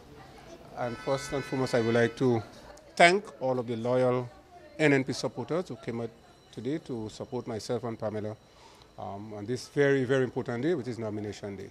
I feel very happy that we have completed one of the most important tasks for the whole election season, nomination day. So now I am a candidate for St. Patrick's East. That is a great achievement. From the minority parties, 2 candidates will represent the Grenada Empowerment Movement, GEM, 3 candidates will represent the Progressive Party, TPP, 4 will represent the Grenada Reconnaissance Party, TGR, 1 candidate will represent the Liberal Party, TLP, and 1 candidate will represent the Grenada Progressive Movement, TGPM. The independent candidates are Jocelyn Whiteman, a former member of the New National Party, and Junior Francis contesting in St. David's, Oswald Peter, St. George's Northwest, and John Fletcher, St. Andrews Southwest. In each constituency, supporters came out in their numbers to support their candidate. There were music, singing, drums, whistles, and in the town of St. George, even a train can be seen.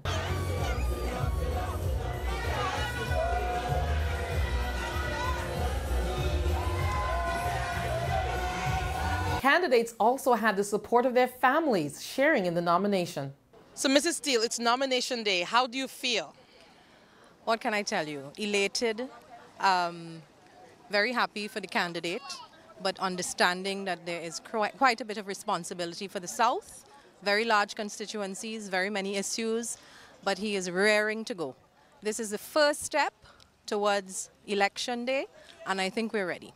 Prime Minister, after his nomination in St. George Northwest, again stressed the New National Party position of supporters to avoid attending opposing candidates' meetings. My only concern is that we keep this process peaceful and that political parties should not encourage their supporters to attend the political meetings of opposing forces. There's nothing wrong with an opponent being at a meeting, but if you're going there and going right up into the speaker's face and trying to disrupt the political meeting, that's a violation of the law, the election law, and therefore the police, whether it's me or whoever, should arrest us if we do that. Prime Minister also expressed his concern with the invasion of privacy at his residence with the appearance of drones. Instead of they go and plan how to get people to support them, all they're thinking is mischief. They're sending drones up to the Prime Minister residence to Marco me.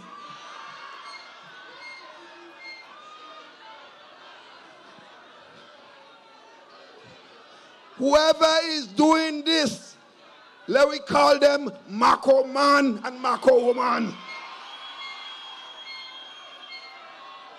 NNP will never do that.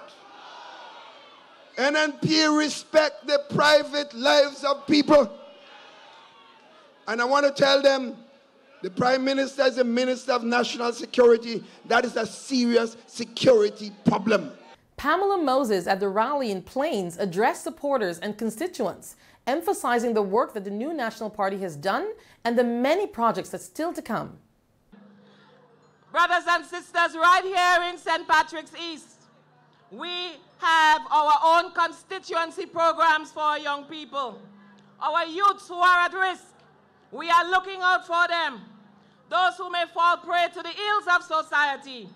We are endeavoring to lower crime rates, we'll be lowering unemployment, and we'll be increasing productivity right here in our constituency.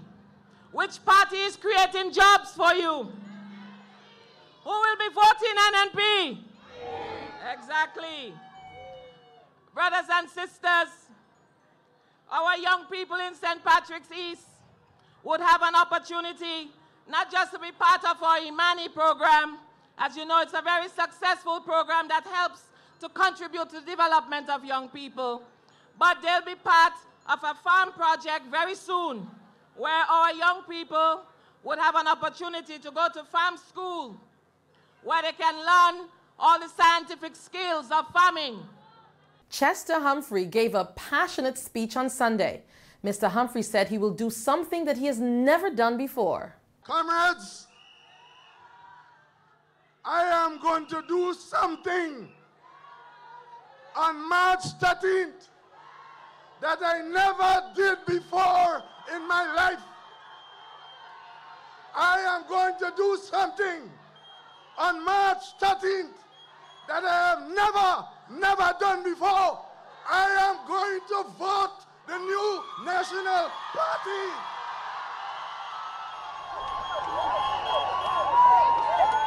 Mr. Humphrey had a strong message for Grenadians about the opposing National Democratic Congress and its leader, Mr. Nazim Burke.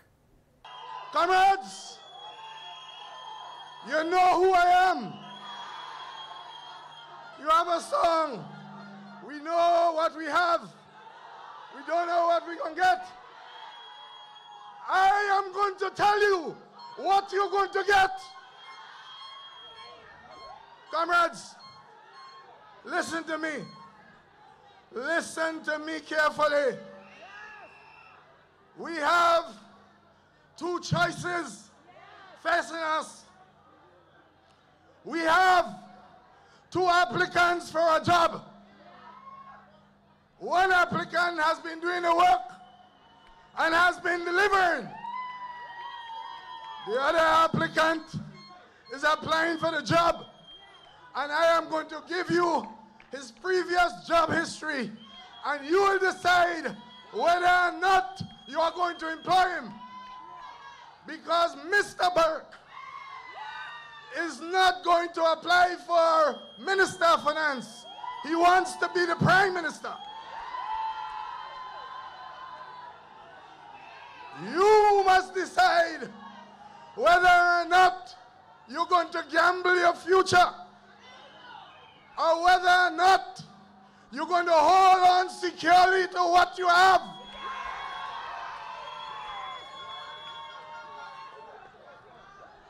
Comrades, I stand here tonight, and I'm not selling myself as an NNP. I stand here as a revolutionary fighter for the workers of this country. And I stand here because of an appeal made by your leader, Dr. Mitchell. And this is not the first time he made that appeal. In 1999, when in the first time in the history of the Caribbean and Grenada, the working people gave him all 15 seats. He made an appeal. And I want you to remember, the then leader of the NDC, George Prison, went and worked with him after the election. Remember that? Good. They ain't called George a traitor. But they expelled me. They kicked me out. They threw me out. They gave me the biggest horn in my life.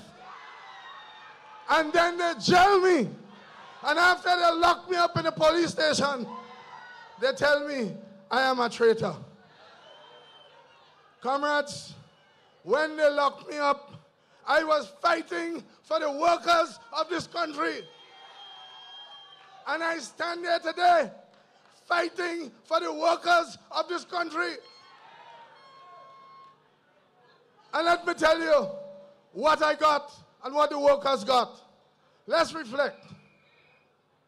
The new National Party enacted the Labor Code, the Employment and the Labor Relations Act since 1999. Remember that.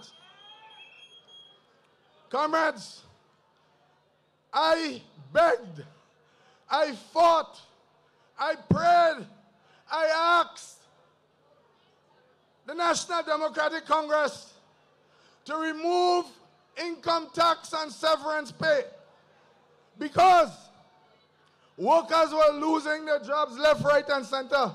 Banks were closing.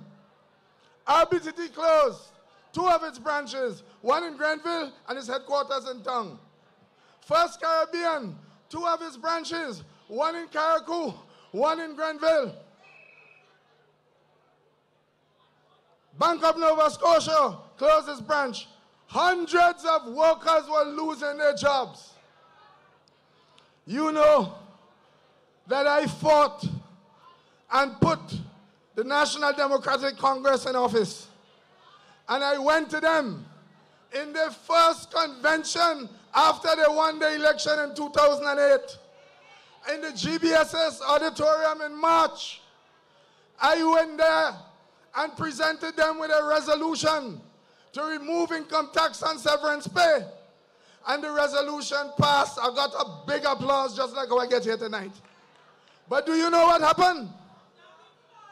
The man who is now applying for the job, he never gave it. Nazim Burke stalled. He refused to implement the income tax and severance pay. It's only when he see water more than flour and the writing was on the wall that the people were going to run him out of town that he changed it. And he did it only for 1 year. So hundreds of workers in telephone company and in the banks had to pay income tax and severance pay. Dr. Mitchell gave the Technical and Allied Workers Union and myself a promise. And within 3 months of taking office in 2013, at the May Day rally in Las Vegas, Dr. Mitchell revealed that the new National Party will remove income tax and severance pay with effect from January the 1st. Who you voting? Make no mistake about that. The man who fought against it now is applying for the job. The good thing about it, you the people will decide whether he getting that job or not. Would you give Nas that job?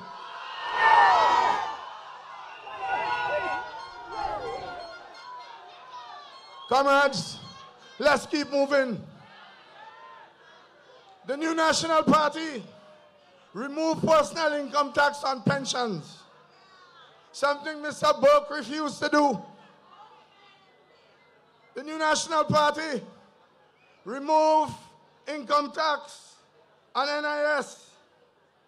Comrades, what about the social protocol that is responsible for this country succeeding in the fiscal reforms that it had to do?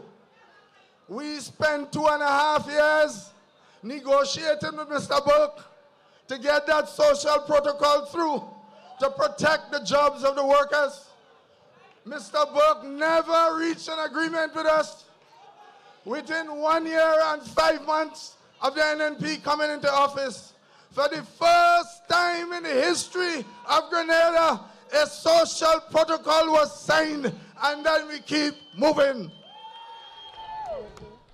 Comrades, ask Mr. Burke, during the time he was in office, how many public officers did he make permanent? The answer is simple, 1 big 0. To date, as I stand here, the new National Party, and with the leadership of Lydon Lewis, heading the Teachers Union, over 300 teachers have been made permanent, a problem that is over 40 years old in this country, the new National Party. Comrades, that is why I am here. Take pensions. Not too long from now, the Prime Minister will make an announcement. Because a problem which was started since in 1983, the new National Party is about to solve that problem, and public officers will have their pensions restored.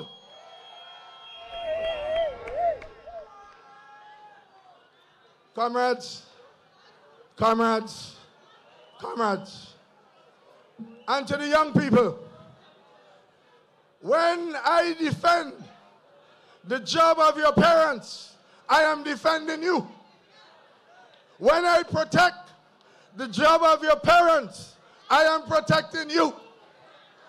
And therefore, when I call on your parents as workers to vote for the new National Party, I am calling on you to do the same. Comrades, after that long struggle with the brewery workers, 66 days, you remember when I had to go and lie down in front of a truck, a moving truck, and I said, take my life, I will defend the workers.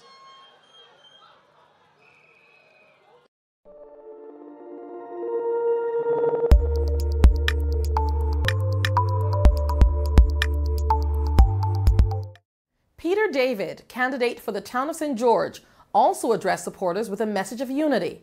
David stressed to the people that these are very serious times and reminded everyone that many of the things we take for granted came as a result of long struggles. Brothers and sisters, these are very, very serious times. We jump in and we wave in, but it's serious times. I have many friends in St. Patrick's, many friends who went with us through this journey from the Black Power movement, the youth movement, the revolutionary period, the NDC, and to this day. Today, brothers and sisters, I see many of those faces in front of me. I want to recognize them and to tell them that we are still on that journey. We have come a long way, brothers and sisters. Many of the things we take for granted today in this country, simple things, brothers and sisters, like the right to vote. We have come a long way because many of the things we have today that we take for granted came as a result of long struggles.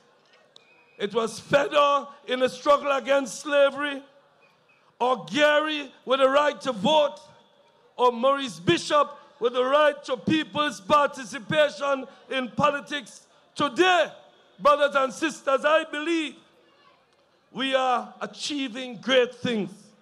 I believe the main features of this period is economic development, unity, and stability. Brothers and sisters, and these two things are linked. The unity that we are seeing today in our country, the stability that we are seeing in our country is necessary for economic development. Mr. David, in his speech to the people, warned about the National Democratic Congress and its leadership. Brothers and sisters, I love this country. I believe that Grenada is one of the greatest nations in the Caribbean and the world. I love this country like I love myself. And I know that you love Grenada too. But I want to tell you something.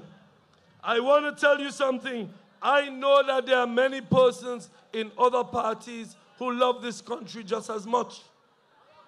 I know that there are members of the NDC who love this country just as much. I have no problems with the members of the NDC. I have no problem with the workers of the NDC. I spent many of my years in the NDC and I have come to know some fine people. Brothers and sisters, my problem is with a small clique within the NDC who has hijacked that party for their own purposes. That is the problem I have. Brothers and sisters, when we won the election, I was in NDC in 2008. It is because we had tried to make the party more people-centered. And it is because of our attempts to do that. It is because of our attempts to root the party in the people that myself, Chester Humphrey, Colin LaBarry, Yvonne James, Ali Gill, Kenny Fullerton, and many others were expelled. My brother Joe Gilbert, who represented St. Patrick's West, he was also expelled. That is why we were expelled, brothers and sisters, today. Today I have no apology in saying that I believe that the new National Party is the best party to represent the people of this country. I believe, brothers and sisters, that the people of Grenada know that. Look at what happened to the NDC. When we came into the party, they were at 0. We moved the party to 7, and we then took it to 11. When they expelled us, where did they go back to? 0. And that is what we have today.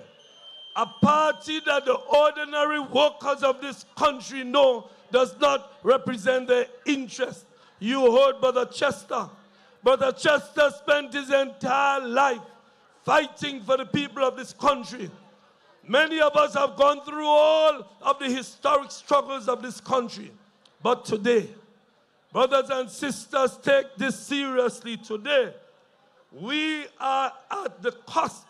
We are at the edge of the takeoff of this country, and we need to support the new National Party. Dr. Clarice Modeste, candidate for St. Mark, in her address, took the time to welcome to the House the new supporters. Dr. Modeste also highlighted the continued progress of the new National Party. Very importantly, I know a lot of people just joined the party. They're just christening into the house of the new National Party. Let's welcome all the new Christian people in the house of the new National Party. We love you, we love Grenada, and together we will build. Brothers and sisters, Grenada is once more back on track. Grenada is once more held in high esteem, not just in the region, but internationally. When you see our short Prime Minister go out there, the man is walking tall, he's holding his head high and talking Grenada because he has brought us out of a time of misery. Brothers and sisters, we suffered 4.5 years of disaster, but for the past 4.5 years now, we have been building back better. Brothers and sisters, business is booming. Unemployment is going down. And many persons can eat a food, as we say locally. Let us not put Grenada in reverse gear. Let us not put Grenada, somebody said, behind Z. We have to stay on track, brothers and sisters. So in the tourism sector, we have been growing by leaps and bounds. NNP focuses on people every time. That's according to the leader of the new National Party and Prime Minister Keith Mitchell to Grenadians. As you know, 3 weeks and 2 days from today, you are going to be asked to vote for yourselves, for your children, for your family, and of course your country. 3 weeks from today, you got to vote for national unity and Project Grenada, Carriacou and Petit Martinique. 3 weeks from today, you're going to be asked to vote for continued social and economic development of your beautiful country. 3 weeks from and 2 days from today, you're going to be asked to vote for a team of builders, a team of love, and a team of people who care deeply about you and this country. 3 weeks and 2 days from today, you're going to be asked to vote for a team that focus on people first all the time. Our opponent says, if you vote for them, when they win, they go focus on people. NNP focuses on people all the time. Prime Minister also spoke about the public pension for public workers. Sisters and brothers, just listen to this. We have been working extremely hard, the public service leadership and the government, working with the trade union movement to deal with the issue of pension for public workers. Tonight, sisters and brothers, I want to inform you, only this afternoon, both sides have come to an agreement on the issue of dealing with public pension for public workers, sisters and brothers.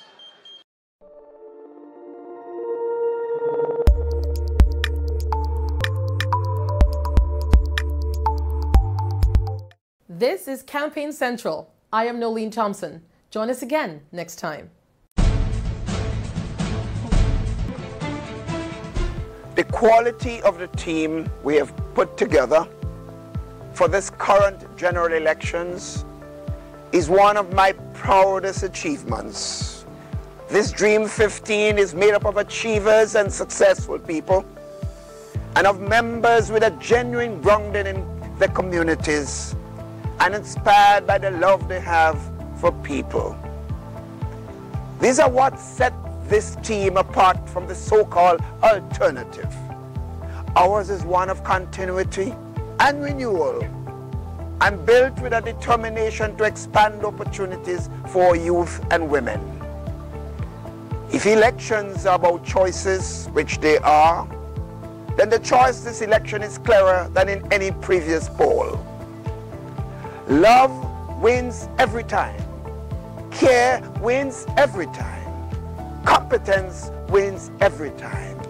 Performance beats old talk every time.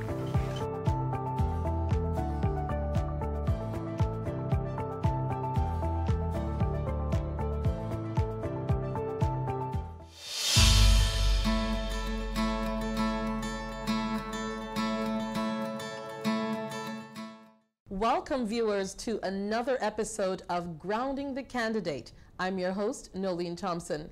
Our guest today is Honorable Delma Thomas. Minister Thomas is the new National Party's candidate for St. Andrew Northwest. Welcome, Minister. Thank you so much. I'm happy to be here. Minister, tell us about yourself. We want to get to know you a little bit more intimately. Who is Delma Thomas, the family Delma? So, Delma Thomas. I was born in Paraclete in St. Andrews, grew up in Moncton. I'm the daughter of the late Fitzroy Charles, who was a community activist, and my mother is Fabriana Charles. I am married, 5 children, 4 boys, 1 girl. I'm Christian, God-fearing. That's basically in a nutshell who I am. And Minister, you started off as a teacher and then decided to move into politics. Tell me about that process. What led you to make that decision? You don't decide to get into politics. I was born for this. In life, we have different purpose. Every one of us have our own purpose in life. And therefore, when that time reached, God really intervened. And it's just a transition. So you get out from where you are to what your purpose is in life. And I believe my purpose is where I am now, to serve humanity at a wider in the entire country. Before, the teacher was a cross-section of the population. However, at my place where I am now, I'm able to assist the entire country. So how did you make that transition between the teacher into the role of a politician? Was that a difficult transition? Well, as I said, it's kind of a natural progression. Because if your purpose is that, then there might be some challenges, because in life generally there are challenges, but it was not 100%, I wouldn't say easy, because in life, as I said earlier, there's challenges, but because I got involved in 2007 when the NNP was not very popular, and took part in that first election and lost. So you would see that as a challenge, the first hurdle in becoming a representative for the new National Party. But after that, it was just a stepping stone for greater things to come, because I lost that election for a reason. It gave you a time to look within yourself, a time to feel what others will be feeling. So it was a preparation period really, because you got a chance then when you, for 2 years, I was unemployed. So you got a chance not having an income when for over 14 years you've been always employed. I mean, since I'm 18 years, I'm working until that time and being independent then. But it gave you a chance to understand what other people are going to understand when they are unable to send their children to school and all that. So it was preparing me for what was to come in 2013. Okay, and you mentioned that for that 2 years you were unemployed, and then you actually got a job. So so 2 years so I was doing a first degree too, unemployed, doing a first degree. Started before while we were preparing for the election. I started, and then I became unemployed, but I had to continue to study, and it was a challenging period. I mean, I got assistance. The Prime Minister came to my aid at that particular time.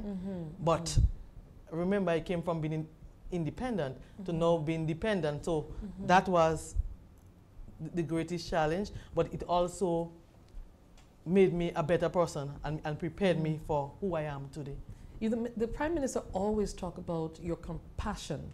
And I believe that, with everything that you've gone through in your career, being employed, being not employed, then you truly understand what Grenadians who are unemployed, who are going through that transition as working mothers, you understand that. Well, it's more than that 2 years being unemployed.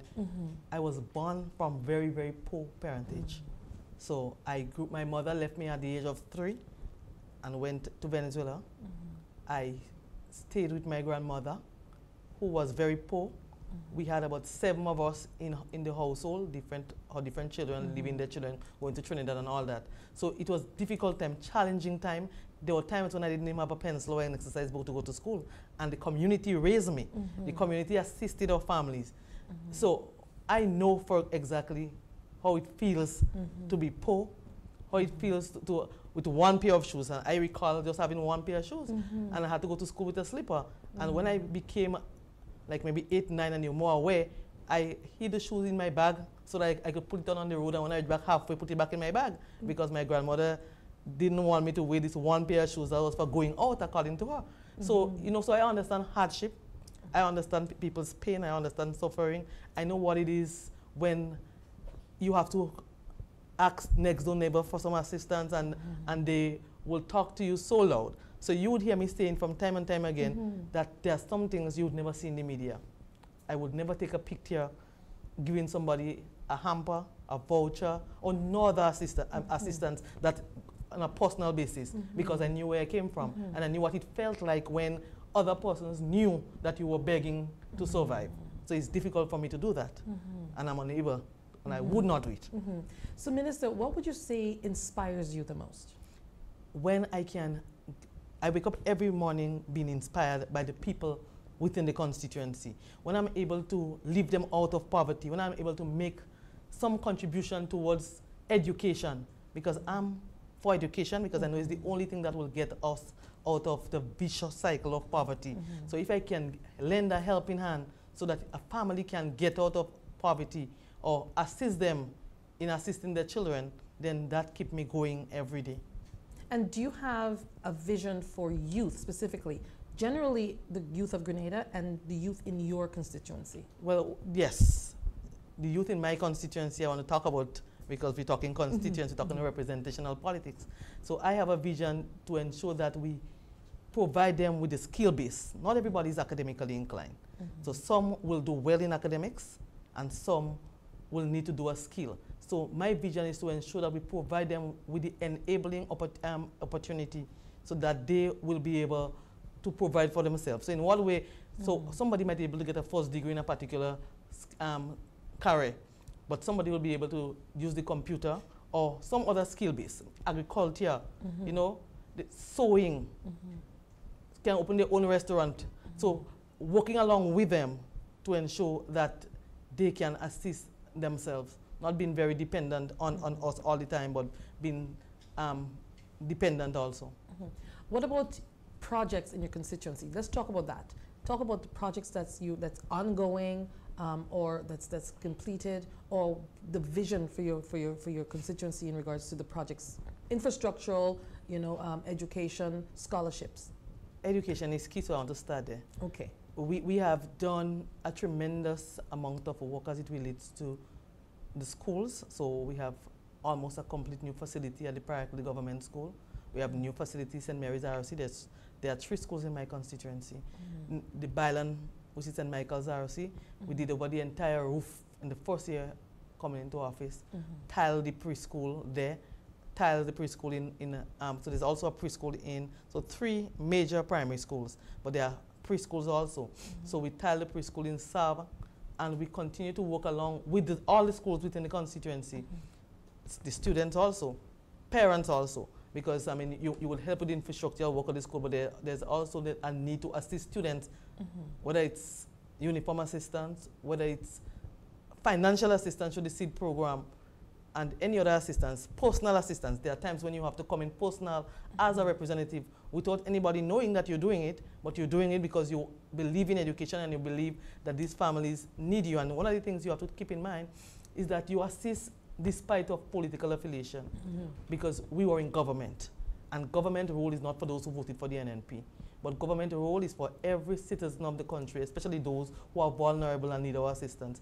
So my track record within the constituency is assisting those in need, not looking at color.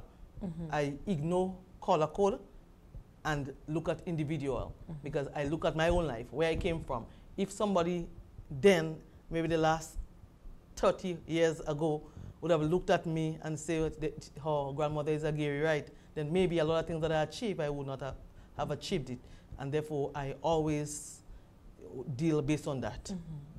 What about infrastructural? So, in terms of the entire constituency, so we did the schools, we did a lot of roads.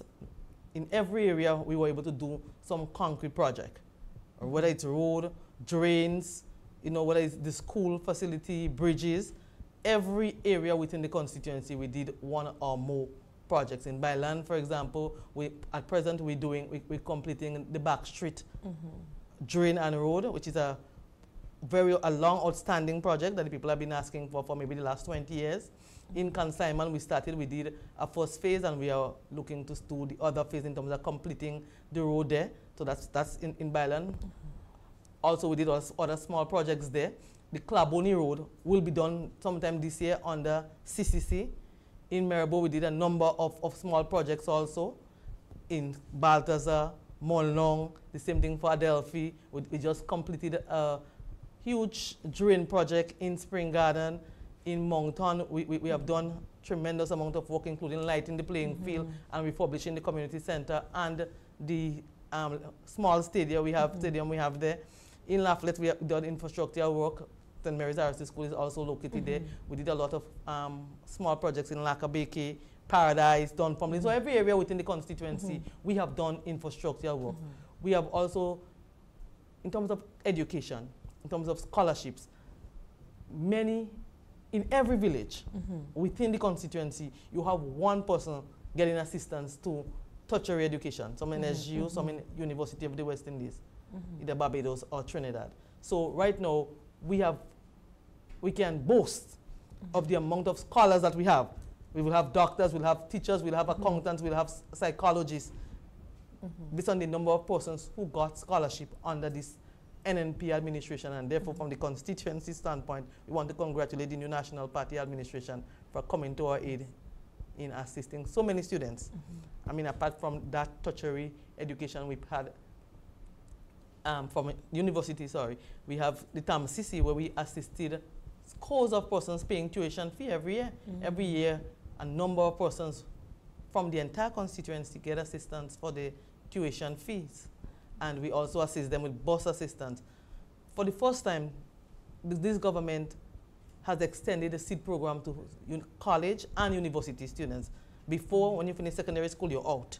However, we appreciate that education is important, and therefore we extend it for those students who are already receiving it.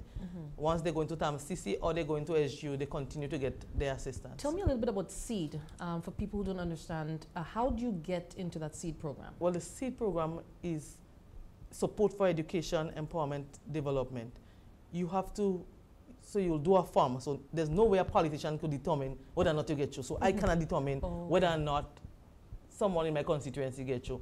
I will tell them what the processes are, and therefore they will apply, because there's a proxy means test that we use to assess people who are eligible. So there are persons who are strong supporters of the New National Party that would not get in. Yes. And sometimes they are upset. They say, well, I'm not voting because I'm supporting the NNP for the last 20 years, but they do not reach the eligible criteria, and therefore they will not be able to get through. So we have changed that dynamics where before, because before in the past, even under NNP before, and NDC and the other governments before, when you were their minister, their representative, you were able to come with a list, get it passed in cabinet, and they get assistance. However, in the new term, from 2013 to now, that dynamics has changed. Okay. So you no longer, you get based on need, because there's a test system that is being used. So which the way social protection is being given is changed within the trial and state of Grenada, Carriacou, and PD Martinique. We put aside the color coding and give based on need. So everyone has a fair opportunity. Equal playing ground. Yes, equal playing ground. So despite what you might hear from the distractors, the truth is there are many persons outside who can say that I'm not supporting the New National Party, but I've gotten my fair share of the seed, or even the housing program, you know, whatever it is, they can say that it was fair because they knew that I wasn't supporting the NNP. In fact, just recently I saw a lady from Brush Grove posted that on Facebook, you know, that I wasn't supporting Ms. Thomas. She knew that, and she came to our aid when we were thrown out the street. You know, so the truth is, you're not going to get, you never will get everyone to vote for you, and you have to appreciate that. And that's a democracy. Because, yeah, you live in a democratic country, and therefore people have choices. And you cannot discriminate them because they decided to vote for somebody else. When you're in government, I stress that all the time to my people, when you're in government, you're for the people. I say the basic social studies student knows the role and responsibilities of government. And therefore, we cannot do anything otherwise but to do what is expected of us. Minister, in life, we all go through different lessons. What lesson would you say you have learned that has influenced your role as a politician? What I've learned is that as a politician, you're dealing with different strata of persons, and different people supported the New National Party for a number of years. And they have a mindset that we are supposed to only do for the people who voted for us. And, you know, as a leader, sometimes you have to make very unpopular decisions because you're supposed to lead by example. So you have to be able to explain to them what your roles are. In fact, I always use my own life to them, because I mean, that's the obstacle I meet every day in the constituency. Every village you go for the last 5 years, they will tell you that, you know, we've been here and we see the NDC getting. So that particular issue make me who I am today in terms of being able to sell my message and to be consistent in my message.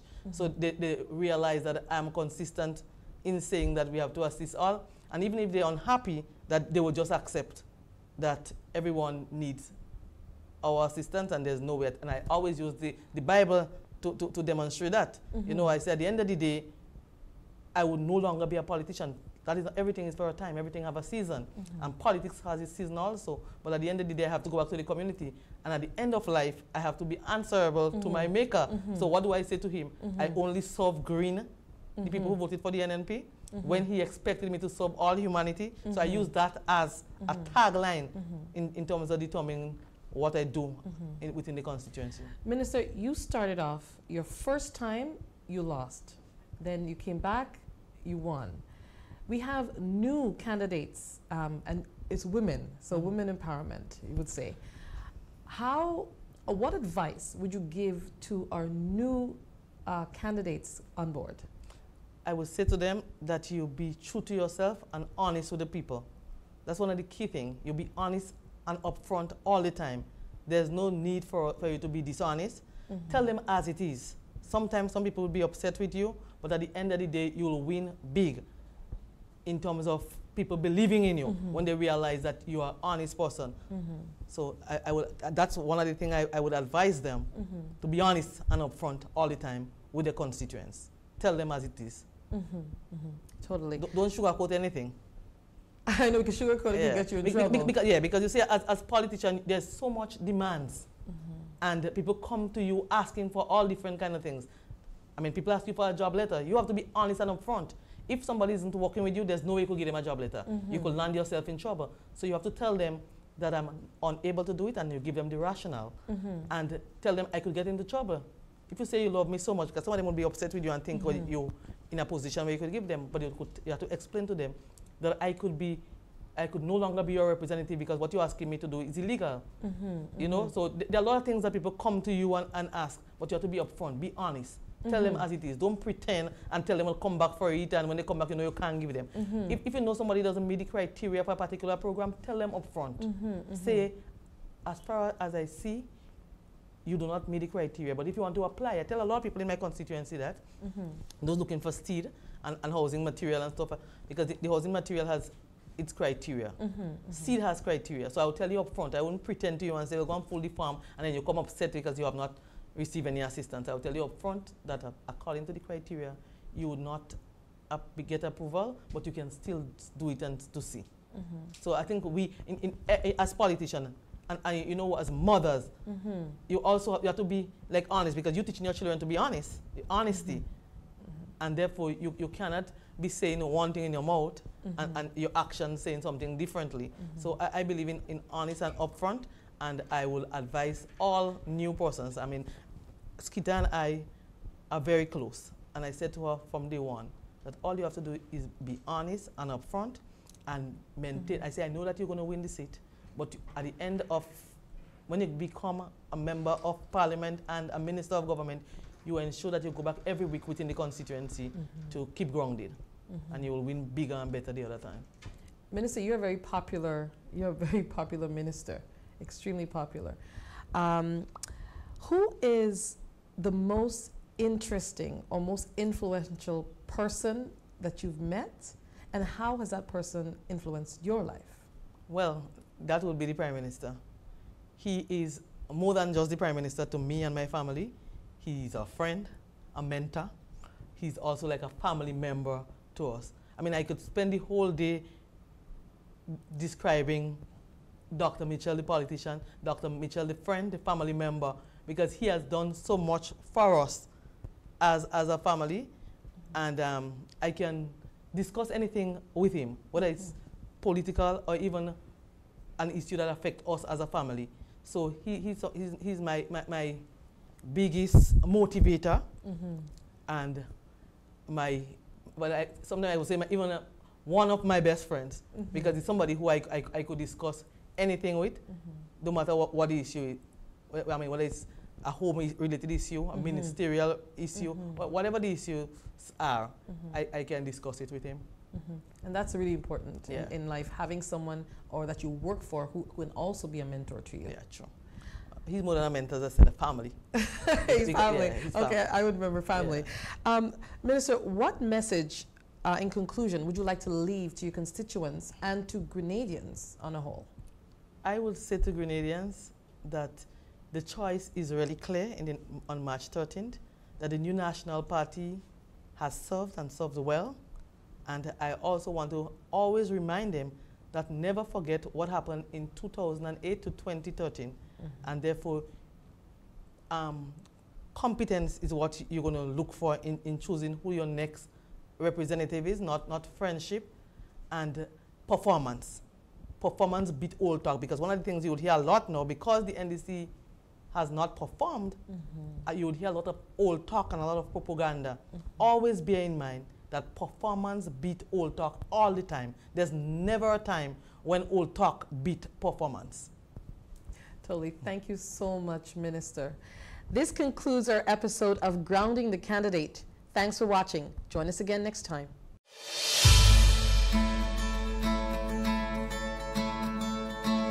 After a powerful nomination day. The new National Party candidates are ready for your vote. Tuesday, February 20th was the first step towards the restoration of pensions, the implementation of national health insurance, the building of over 600 houses for Grenada, further expansion in tourism, and the creation of hundreds of more jobs. The Dream 15 is ready to take Grenada to the next level. On March 13th, come out and vote the new National Party. Vote competence. We have done a lot in St. David's to be proud of. I want to thank the people for the continued support. We had great success in the area of education. So we give over 20-something scholarship to university, plus a number of students we help to go to TAMCC. And so education has been my main focus. We have also done a lot of infrastructure work. The St. Dominic's preschool that was gutted by fire in 2011 was completely refurbished. This school is like an essential school in the area, and we are very happy to have that kind of environment that is conducive for education and learning. We have done the water treatment plant in Mount Agnes and in Mondelez. And we have done a number of road work throughout the constituency that is there for all to see. We're going to light up the Lassages playing field. We have upgraded 5 playing fields, and including new toilet facilities. In the agricultural sector, we continue to give incentives to farmers, help them get to market. For the youth, we have had a number of Imani trainees. A lot of our people got jobs in the call center. In fact, over the last 4.5 years, the unemployment rate in St. David's fell because of the number of young men in the construction sector. And so I am very pleased. I know there are a lot more work to be done. I ask for your continued support so I can continue doing all the work that I've started in St. David's. So St. David's, let's keep moving with the new National Party. The future is bright.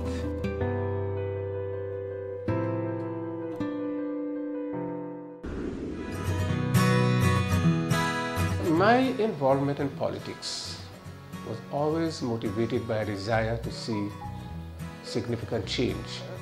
I am here to serve, and it does not matter in what capacity.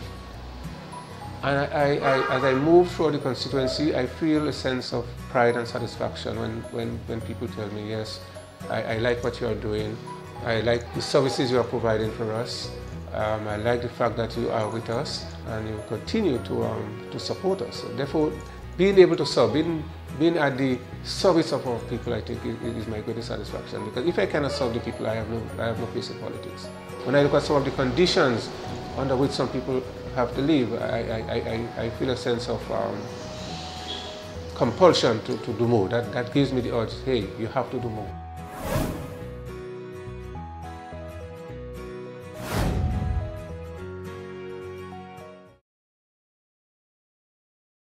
Stay up to date with all that's happening with the new National Party, NNP. Send us a message via text or WhatsApp on 405-8683 with your name, email, and constituency. Stay in the know with NNP. Get updated.